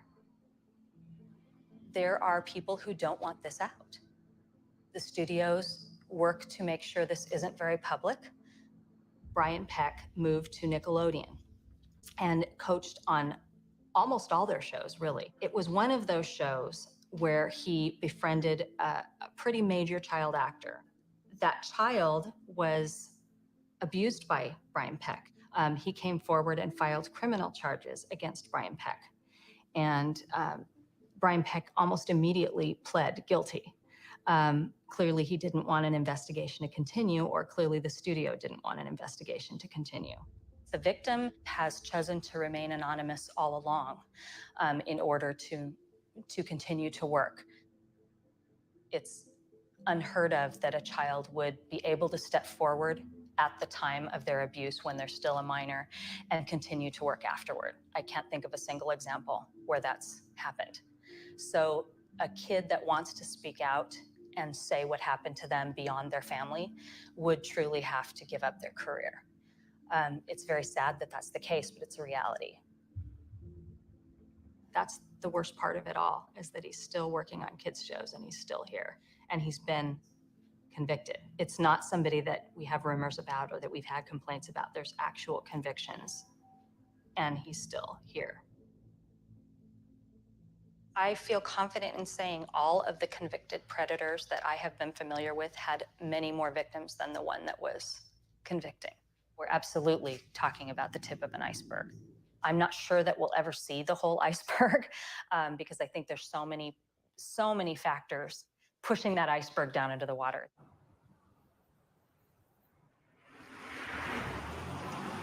I think that sexual abuse doesn't get more attention because it's an uncomfortable subject.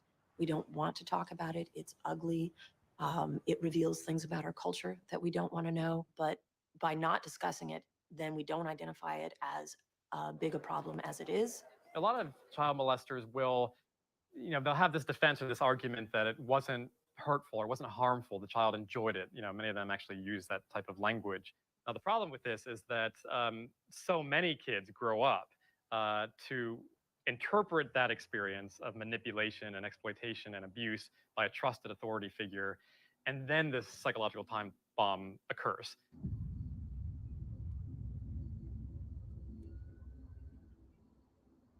I ended up in a hospital for a little while. I start freaking out and thinking that people are, out to get me. And I was very, just suicidal. Like I'd always fantasized about suicide quite a bit.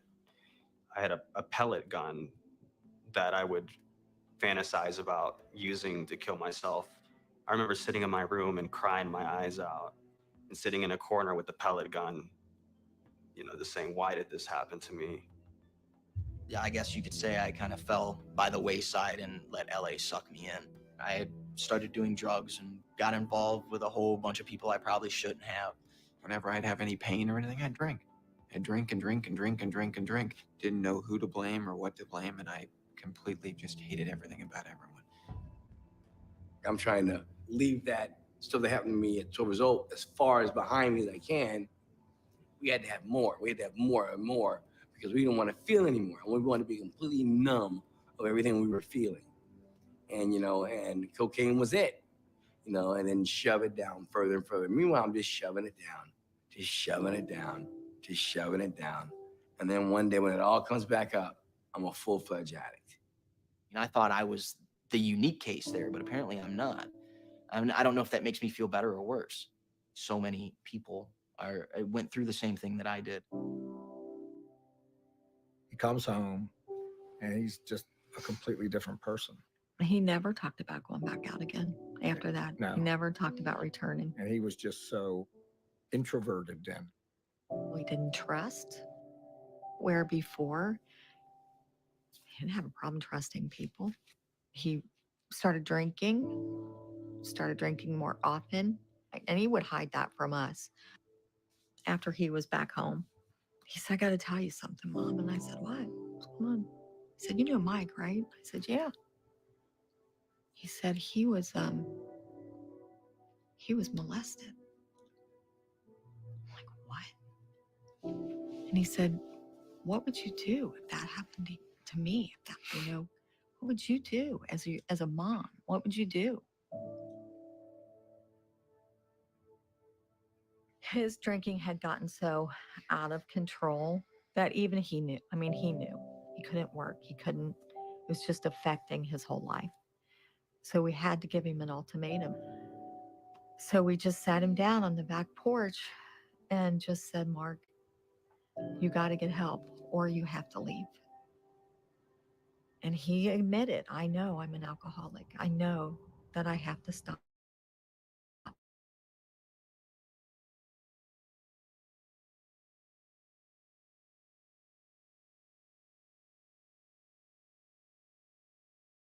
You know, by all means, do not let him stop drinking cold turkey. It can cause stroke, can cause seizures, can cause heart failure. Apparently, Mark wanted to do it on his own, trying to go cold turkey.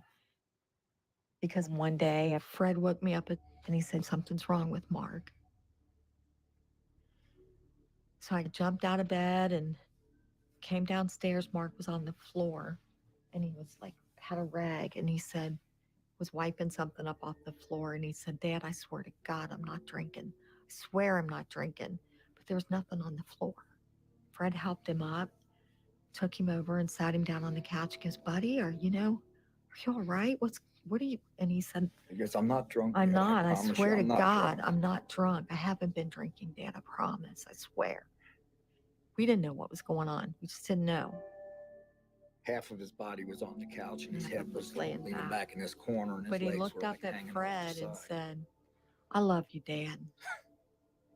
And Fred goes, I love you too, bud. He said, just lay back for a minute.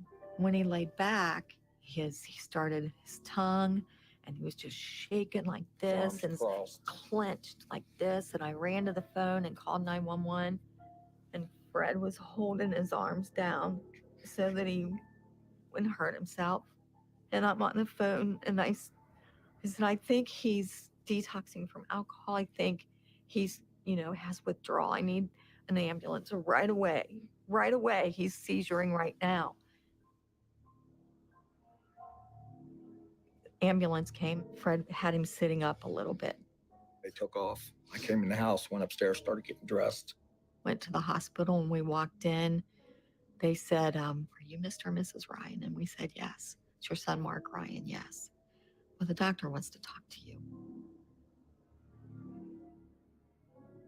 They walked us down this hall into this empty room and put us in this room and shut the door. And then the doctor came in and he said, I have some bad news. Your son's heart stopped on the way to the hospital.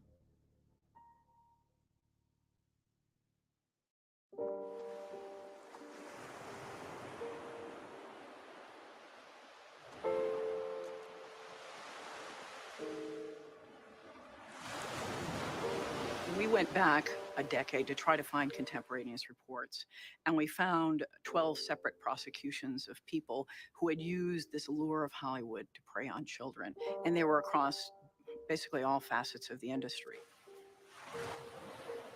So you have this phenomenon of crimes potentially being underreported. Moreover, some of the victims that I spoke with felt stigmatized. They felt they were to blame for the crimes that had occurred, feel they can't speak out publicly.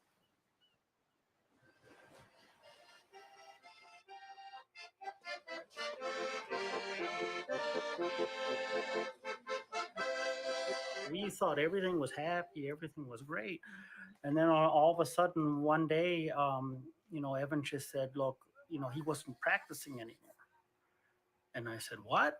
You got to be kidding, after everything that you've gone through. And I was like, I don't like music anymore. I don't want to do anything with the industry, nothing. I figured he's going through his teenager and puberty. And so I figured, maybe that's what it is. I was like, I'm not going to live a life like this. I'm not going to be held down by this guy for the rest of my life. And I needed a way for people to believe me. I needed a way for my family to believe me. Hi, Nita. How you doing?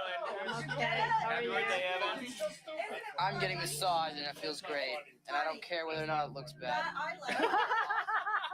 Okay. It's above the waist. It's not bad. There we go.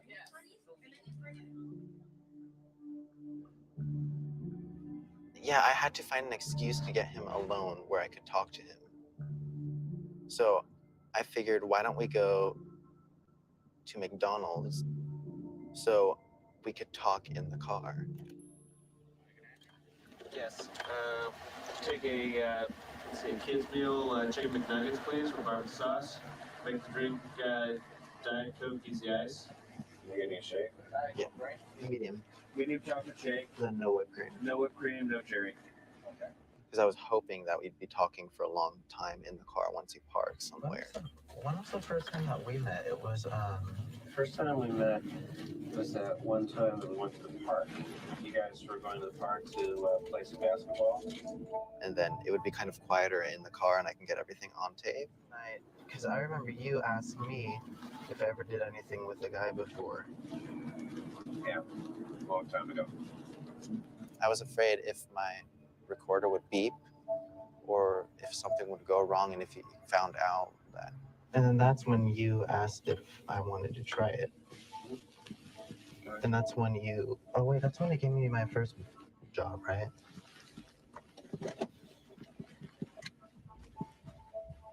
You're not recording this, right? No, I'm not. Thank you. Keep it this way.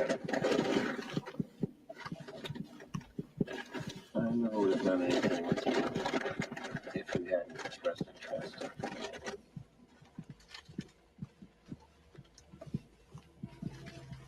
That situation that happened at Penn State, those kids didn't want it. Yeah, but I didn't at 12. I was not interested. I was just so, I remember that night you did pull out your penis in the car and I was scared. Like I didn't know what to do. Because you asked me if I wanted to touch it. I was in the car, in the van. I'm trying to remember that. That kind of sounds familiar. I just remember being in the car and you were asking me questions. Well, see, that's just it. The questions were to determine whether or not it was something that you actually wanted to do or didn't want to do. I mean, I was. If I didn't do it, I wouldn't go further in the music career, or I thought everyone did it. He would tell me everyone did it and that it's normal and natural. That's the normal thing to do if you're in the industry. Well, let's put it this way. It was, I'm sure I said that. I mean, it is a natural function. The only difference between us and the rest of the animals in the animal kingdom is that we socialize it. Take a look at animals the way they do it. They don't care about anything. They don't care about age. They don't care about sex or sexuality or anything else. They just, they feel like it, they go for it. And as human beings, we put rules, regulations, and restrictions on it. If we were any other animal, it wouldn't matter.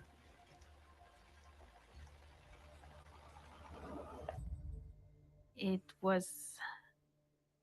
was just numb when he told me. I was like, how could this happen? And how could I not have seen it, that this was happening to Evan?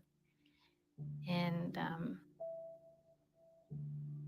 I don't know, it was just so painful, really painful.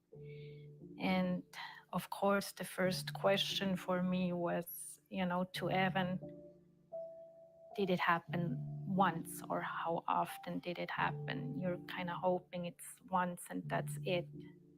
But then Evan told me that it happened many times and over several years. And that's when I thought I was gonna faint. It's just so hard.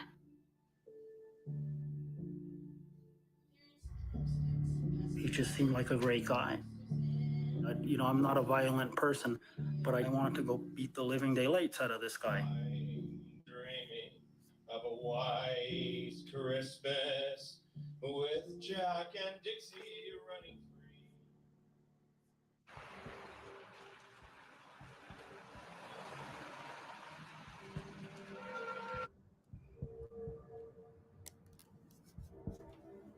The first thing that happened to bring the demise of Den was a lawsuit filed in New Jersey against Mark Collins Rector, Chad Shackley, and Brock Pierce. It was a lawsuit filed by a young boy who had worked for Mark Collins Rector. This is the first allegation of sexual abuse that became public. At the time, Den was gearing up for a $75 million initial public offering, which was going to make them all very rich. And when that started to leak out more and more, two of the boys that had been victims, Mike E. and Alex B., went into the estate with a camera to collect evidence. One of the things he took pictures of was the huge amount of prescription bottles that were in Mark Collins Rector's name. OxyContin was one of them, but there was Vicodin, Percocet, Xanax, and there was like a lot of bottles. Hollywood's a company town. Mark Rector joined that company in that town, and they get away with murder. Or in this case, they get away with being pedophiles, and that's what happened. These are very smart guys. They're very savvy guys and very successful guys. I don't think there's anybody there who wasn't worth millions of dollars. The investigation and the lawsuit started to leak out, and Mark Collins Rector started to panic. He had a gun collection. A number of boys told me he would point the gun at them just like that, whether it was a shotgun or a handgun, and say, you know what I could do? And he meant it, according to them. It's very scary for anybody to point a weapon at you. Nevertheless, if you're a young kid and your boss is pointing a live gun at you, that would be terrifying. They came home and explained what happened, and I started crying, and I said, this didn't really happen to you, did it, Mike? Did it happen to you? And my son got curled up on the floor in a corner and started rocking and saying, Mommy, I was just a kid. I was just a kid. And they threatened me, and I was just a kid. And I knew immediately that I had to bring someone and get someone involved. The police, the FBI, whoever knew I needed to expose these criminals. They were worried about being arrested. There was an FBI investigation. They had heard that. Somebody told them they were questioned about it. And when they learned that, they were in the wind. I was talking to Scott one day, and then, I couldn't reach him for a couple of days, and then it was only a few days after that I was there, and there was nothing. There was like literally nothing. Nothing was gone. Even I think the fountain, if I remember correctly, there was a fountain in the front yard. Even the fountain was gone. And they went to different places in Europe, hopefully to avoid being arrested. And somebody gave them up in Spain.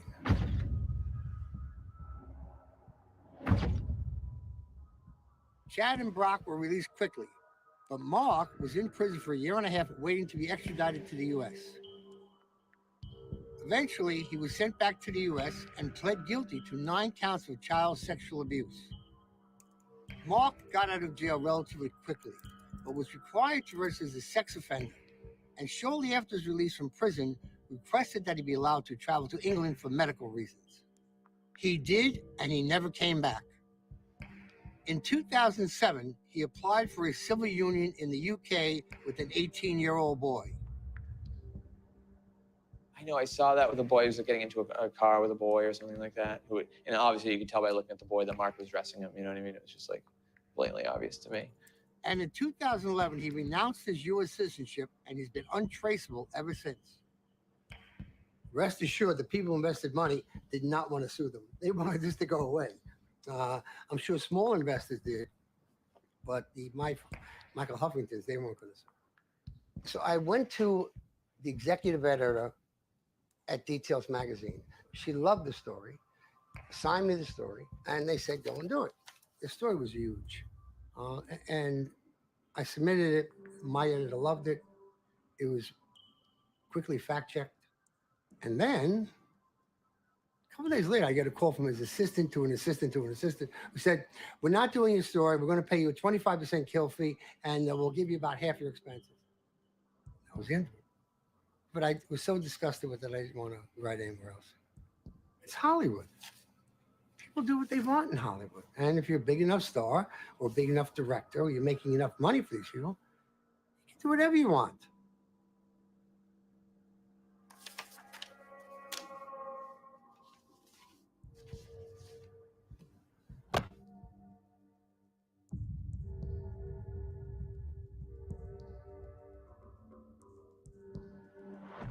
Martin Weiss was charged with multiple counts of lewd acts upon a child.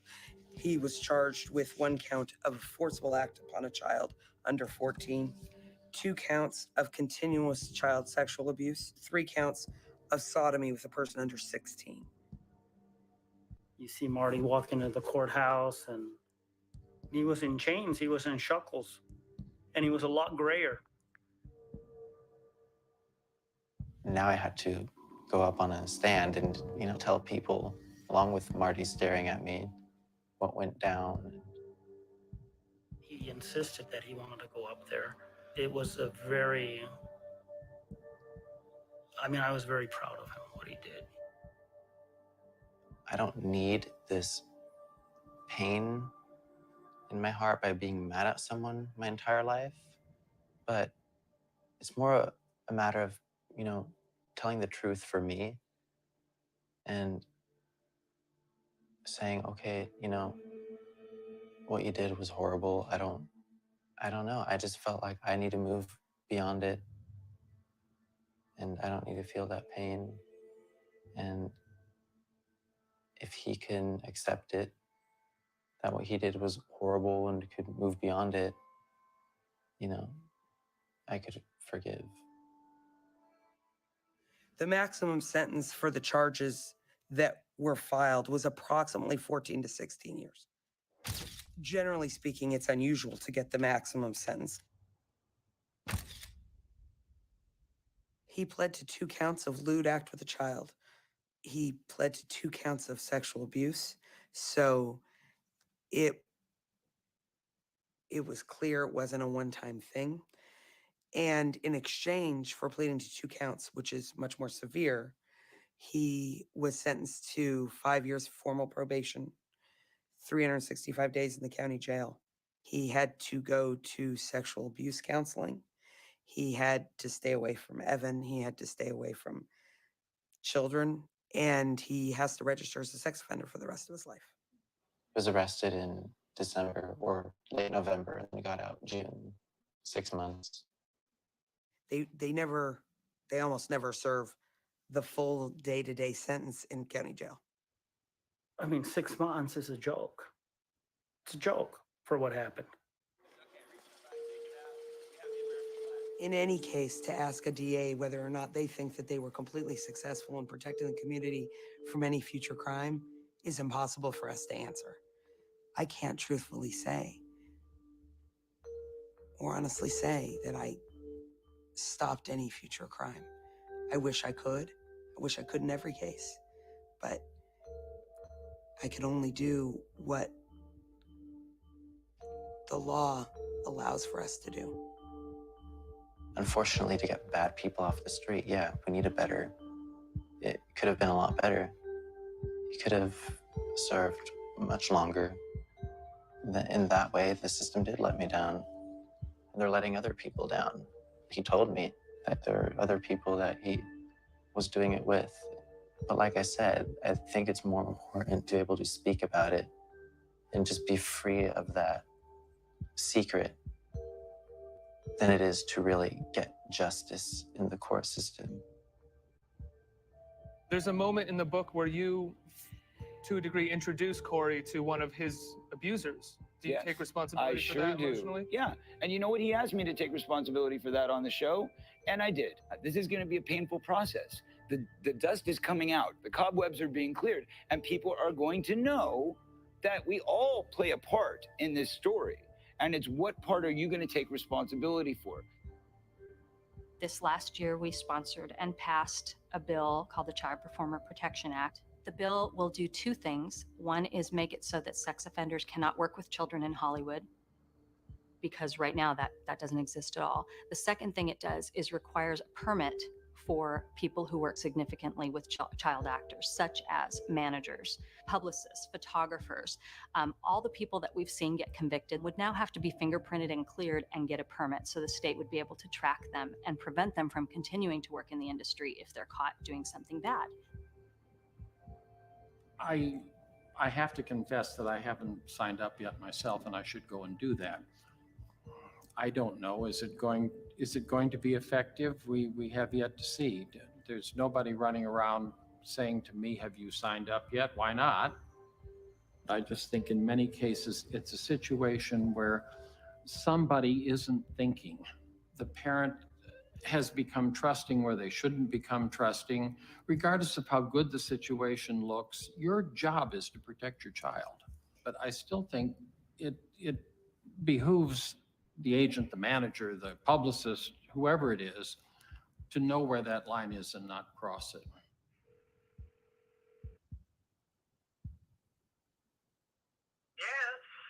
Hello, Michael. Yes. Hi, this is Joey. Well, hello, Joey. Yeah, how are you? About you. What, you were what? I was just thinking about you. Oh, you were? Yeah, I was. I was reading an old Hawaii magazine, and I was thinking about you. Yeah, well, it's been a while, huh? Yeah, it has. I haven't talked to you in a while. I kind of lost track of you. Yeah. What about you? What are you doing? I've retired. You have? I still have one or two clients that still come around, but it's not like it was. So I'm not taking on anybody new. I say that, and then watch, I'll do it. But What about, have you heard from Bob lately? Bob Villard? oh, Bob Villard. Last I heard, he was in prison, Joey. Oh, is that right? For what? Well, I assume some sort of a problem with children, but as they tried several times to get him, and somehow or other they didn't. But last I heard, he was. So now I don't know anything about that. I don't know how long it was or anything else. So no, I haven't heard from him in a long, long time. Oh. I've forgotten about him, actually. Well, that's kind of the reason why I got out of the business.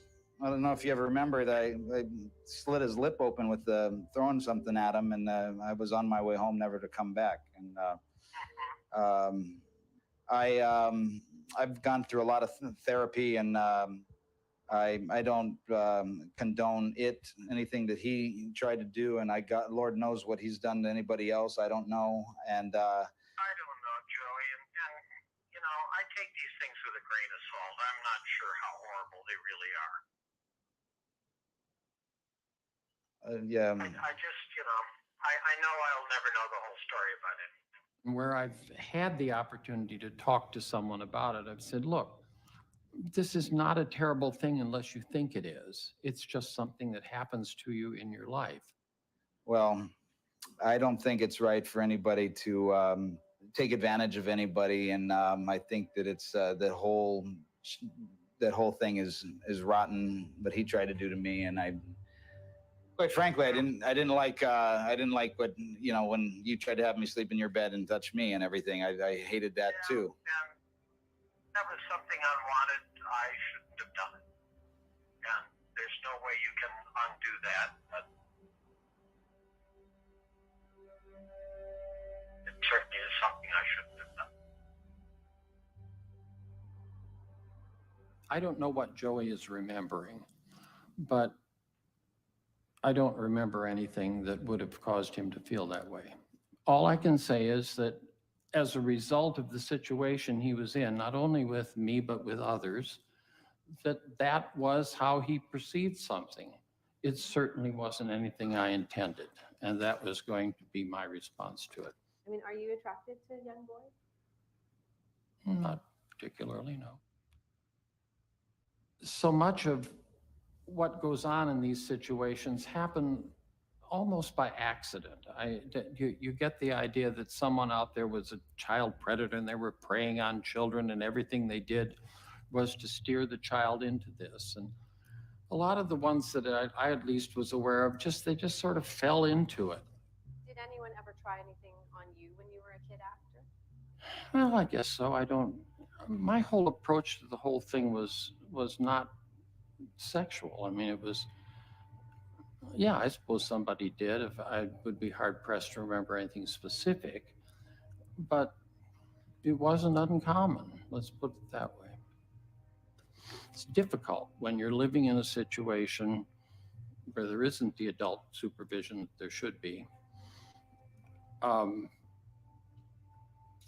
to see how things are going to be perceived. And I don't know what else to say about it. If you're a thief, you're a thief. A lie is a lie is a lie. We're in Hollywood, it's accepting, okay, whatever. He's a good manager. I'm sure he knew everything about the whole bomb alarm. To hear how good he is at playing the Hollywood coldness.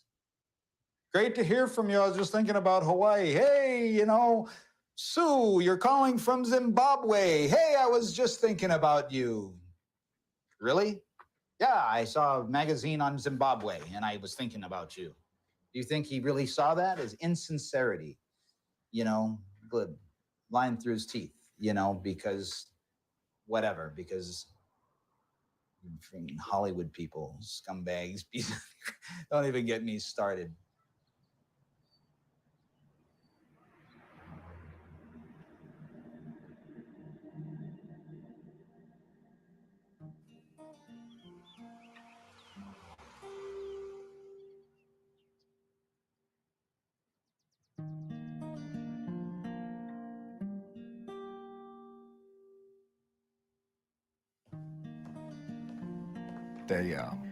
They finally let us go back and see him in the emergency room.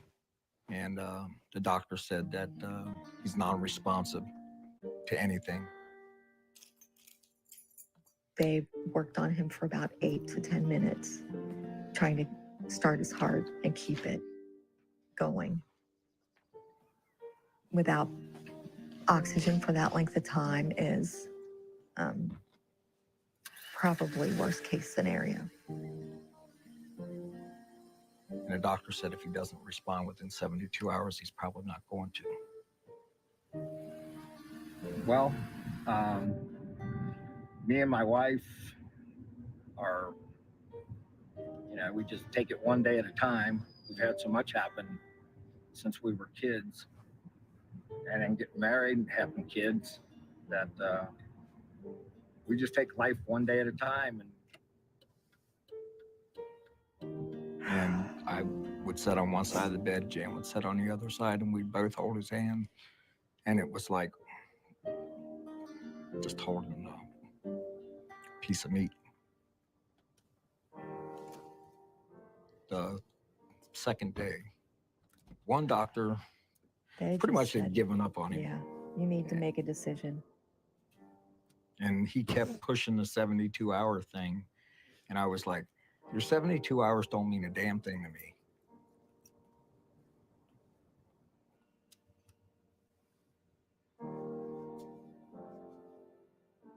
And at 68 3/4 hours, Mark's eyes finally responded to the light. So. Yeah, and then he opened his eyes. And he opened. Yeah. But then there was no way in hell that anybody was taking him off the machines. Hey, buddy. How's it going? How you doing? Yeah, give me some of that. Where's your other arm, huh? Fred is my hero because he never gives up. And he's instilled that in Mark. And Mark will never give up. He's the most courageous person I've ever known in my life. It's good to see you. It's good to see you too. Are you hungry? I love you too. Want to give me another hug? He's a miracle already, just even being alive. I mean, they said at the very beginning to his family, he's not going to make it, he's not going to make it. Everybody wrote him off. He was never going to move, never going to be able to eat. I mean, all of it. And look at him now. I want to color my hair. You want to? Hey, Bengals colors. Mike made that. Is that cool? For Bengals. Fred is my hero because he never gives up. And he's instilled that in Mark. And Mark will never give up either. And through them, I'm never going to give up. But that's where it comes from. This guy right here, right there. He's the most courageous person I've ever known in my life. But you coached him, right? Yeah, it's Ryan Foster. You coached him? He's graduating this year from Charleston. Look, it says, thanks, Coach Mark. Hey, are you coaching next year? I'd like to see Mark back on this field, coaching the kids, doing what he does best. He's a great coach. You know, I know that Mark is his own man, and he's made some bad choices. He's made some good choices, but I know that as a human being, that Mark is a good person. When Mark gets out, he's back on this football field, and he's standing there with me coaching.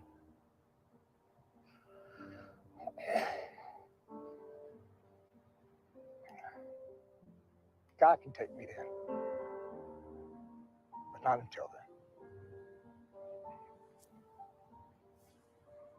then. So that's what I want.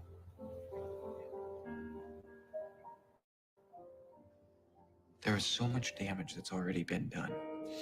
And now I think at the end of the day, I mean, I look at some of it and I've really tried to kind of move on beyond all of it. I don't know. I mean, I've still never seen any retribution towards those assholes. Never seen a damn thing. I mean, you look at them as they still sit on their pedestals, and the same thing's probably going on. Could have went on last night with someone, who knows? Saying that there are people that were the people that did this to both me and Corey that are still working, they're still out there, and they're some of the richest, most powerful people in this business. And they are. And they do not want me saying what I'm saying right now. What would you say to a parent who just has the best of intentions who's coming here with their child? Don't go into it thinking that it's all roses and You're sunglasses. damaging and an entire industry. I'm sorry. Ultimately, I think that viewers are the only group with power in this situation, because I think that there will always be a steady stream of kids who want to be famous, of parents who push their children in this industry. If we don't speak out about it, then we are part of the problem, because we are contributing to a culture that normalizes this.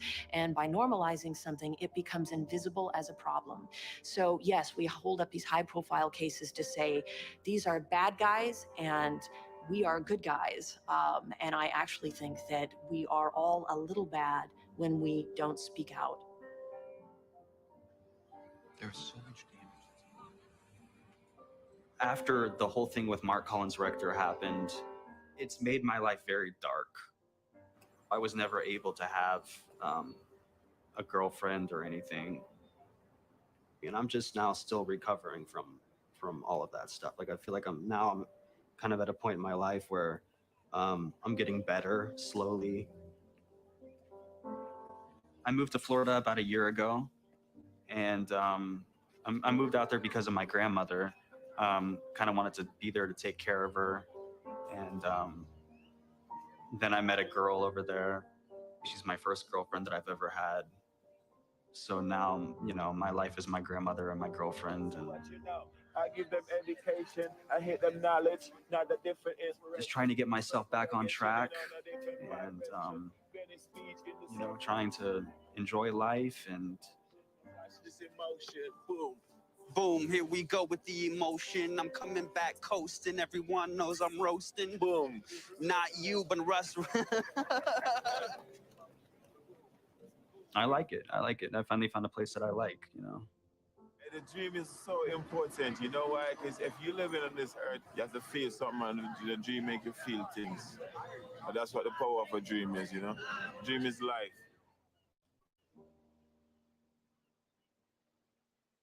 It's a hard process to go through the whole court thing, the whole police stuff, but in the long run, it's so worth it. Because in the long run, it isn't really about how long this person will serve time in prison or getting justice and revenge and all that. It's more kind of being able to express yourself and say, look, this happened to me, and I'm going to move on from it, and I'm not going to hide this in my head the rest of my life.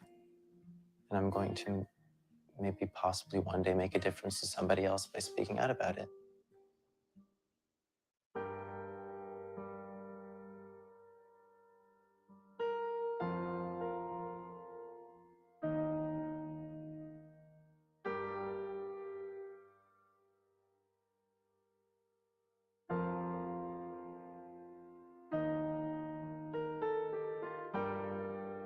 Taking over the line now.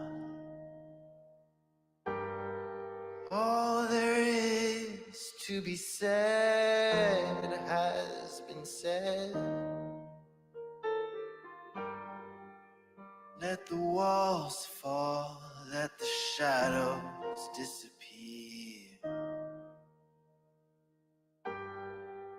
Let our story start from this moment here. This is a call to arms, this is a call to arms, you know. This is a call to arms, this is a call to arms, you know.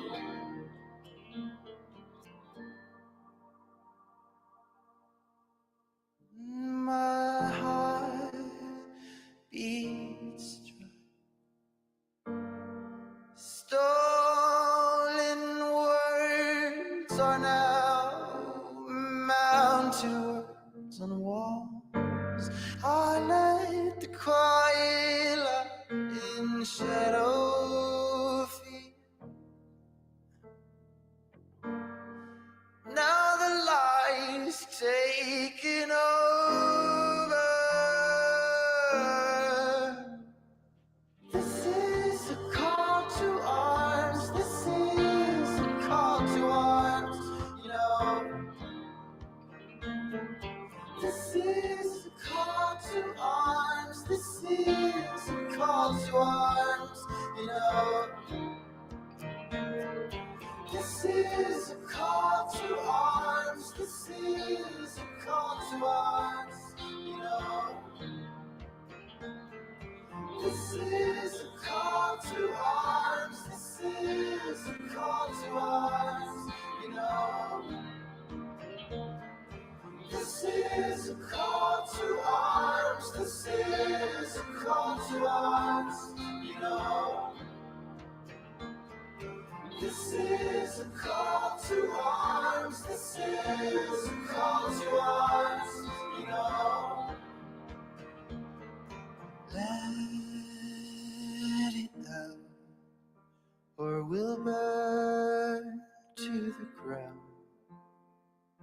Let it out, or we'll burn to the ground. We need the storm that keeps raging on. We need the storm. We need the storm that keeps raging on. We need the storm.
Yeah.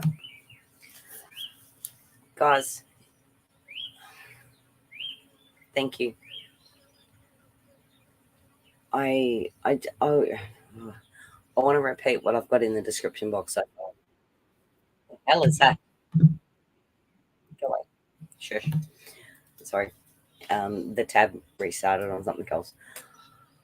I'm not in this for numbers. I'm not in it for subs. I'm not in it for likes or, heaven forbid, any monetization. That's not what I do this for.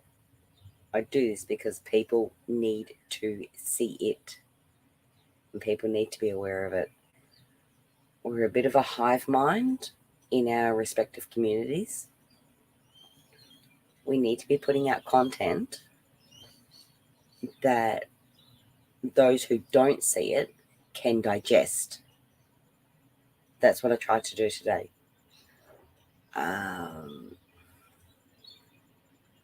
What we just sat there and watched for the last hour and a half, it blew my mind the first time I saw it. And it broke my brain. I was aware of it, but to see it all put together like that, we just watched a man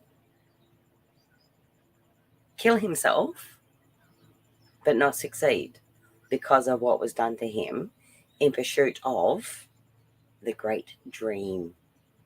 We are all complicit in this, in our previous incarnations, in how we've done things. We were all seduced into this. Nobody can hold fault against anyone else for falling for it. That's what we were bred to do. We through our normal lives, that is how we were brought up.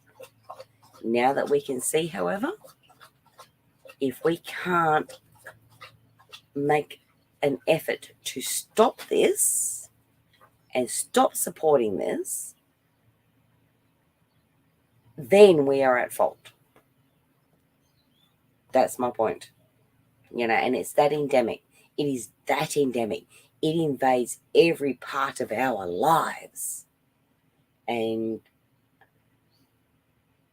every time we view, buy, give them any sort of support, we're supporting it. And that needs to stop. That is my point. So, sorry, it was a hard watch. I know that. And me sitting here babbling on is not going to help anybody in getting this out. I agree with that, sorry. But if we can get little bits like this out, go and find the clips. I will link them in the description box very shortly. So we've got the two videos I've just shown separately. If we can get people in our lives to see what it all means, you go and buy a Gucci bag, here is what you're supporting. You pay money to watch a video or a movie out of Hollywood, here is what we're supporting. We need to stop that. That is my point. So, thank you guys. It was a hard watch. I really, really appreciate all of you hanging with me through it. I do have more coming up later this week, which I hate to say is probably going to get me banned. I'm going to be honest with you. These were videos that were not allowed on YouTube the first time. So I would strongly suggest, again, go and check the description box. I've got 2 backup channels. I've got Last Bullshit Chatters. And as I lose them, I will add them, and I will add them into my About section, because I'm not going to stop doing this. This is what it's about. We've got to stop this. All of it. We have to stop it. That is what this whole shit show that we're living in right now is about. And it has to end. Any human being that is trafficked or victimized is a victim and we have to stop it. We are people, we are souls. We are not commercial goods. Not one of us. Cass is off the sermon box now. Love you all. Thank you. You're beautiful. Be good. I'll see you all in a couple of days.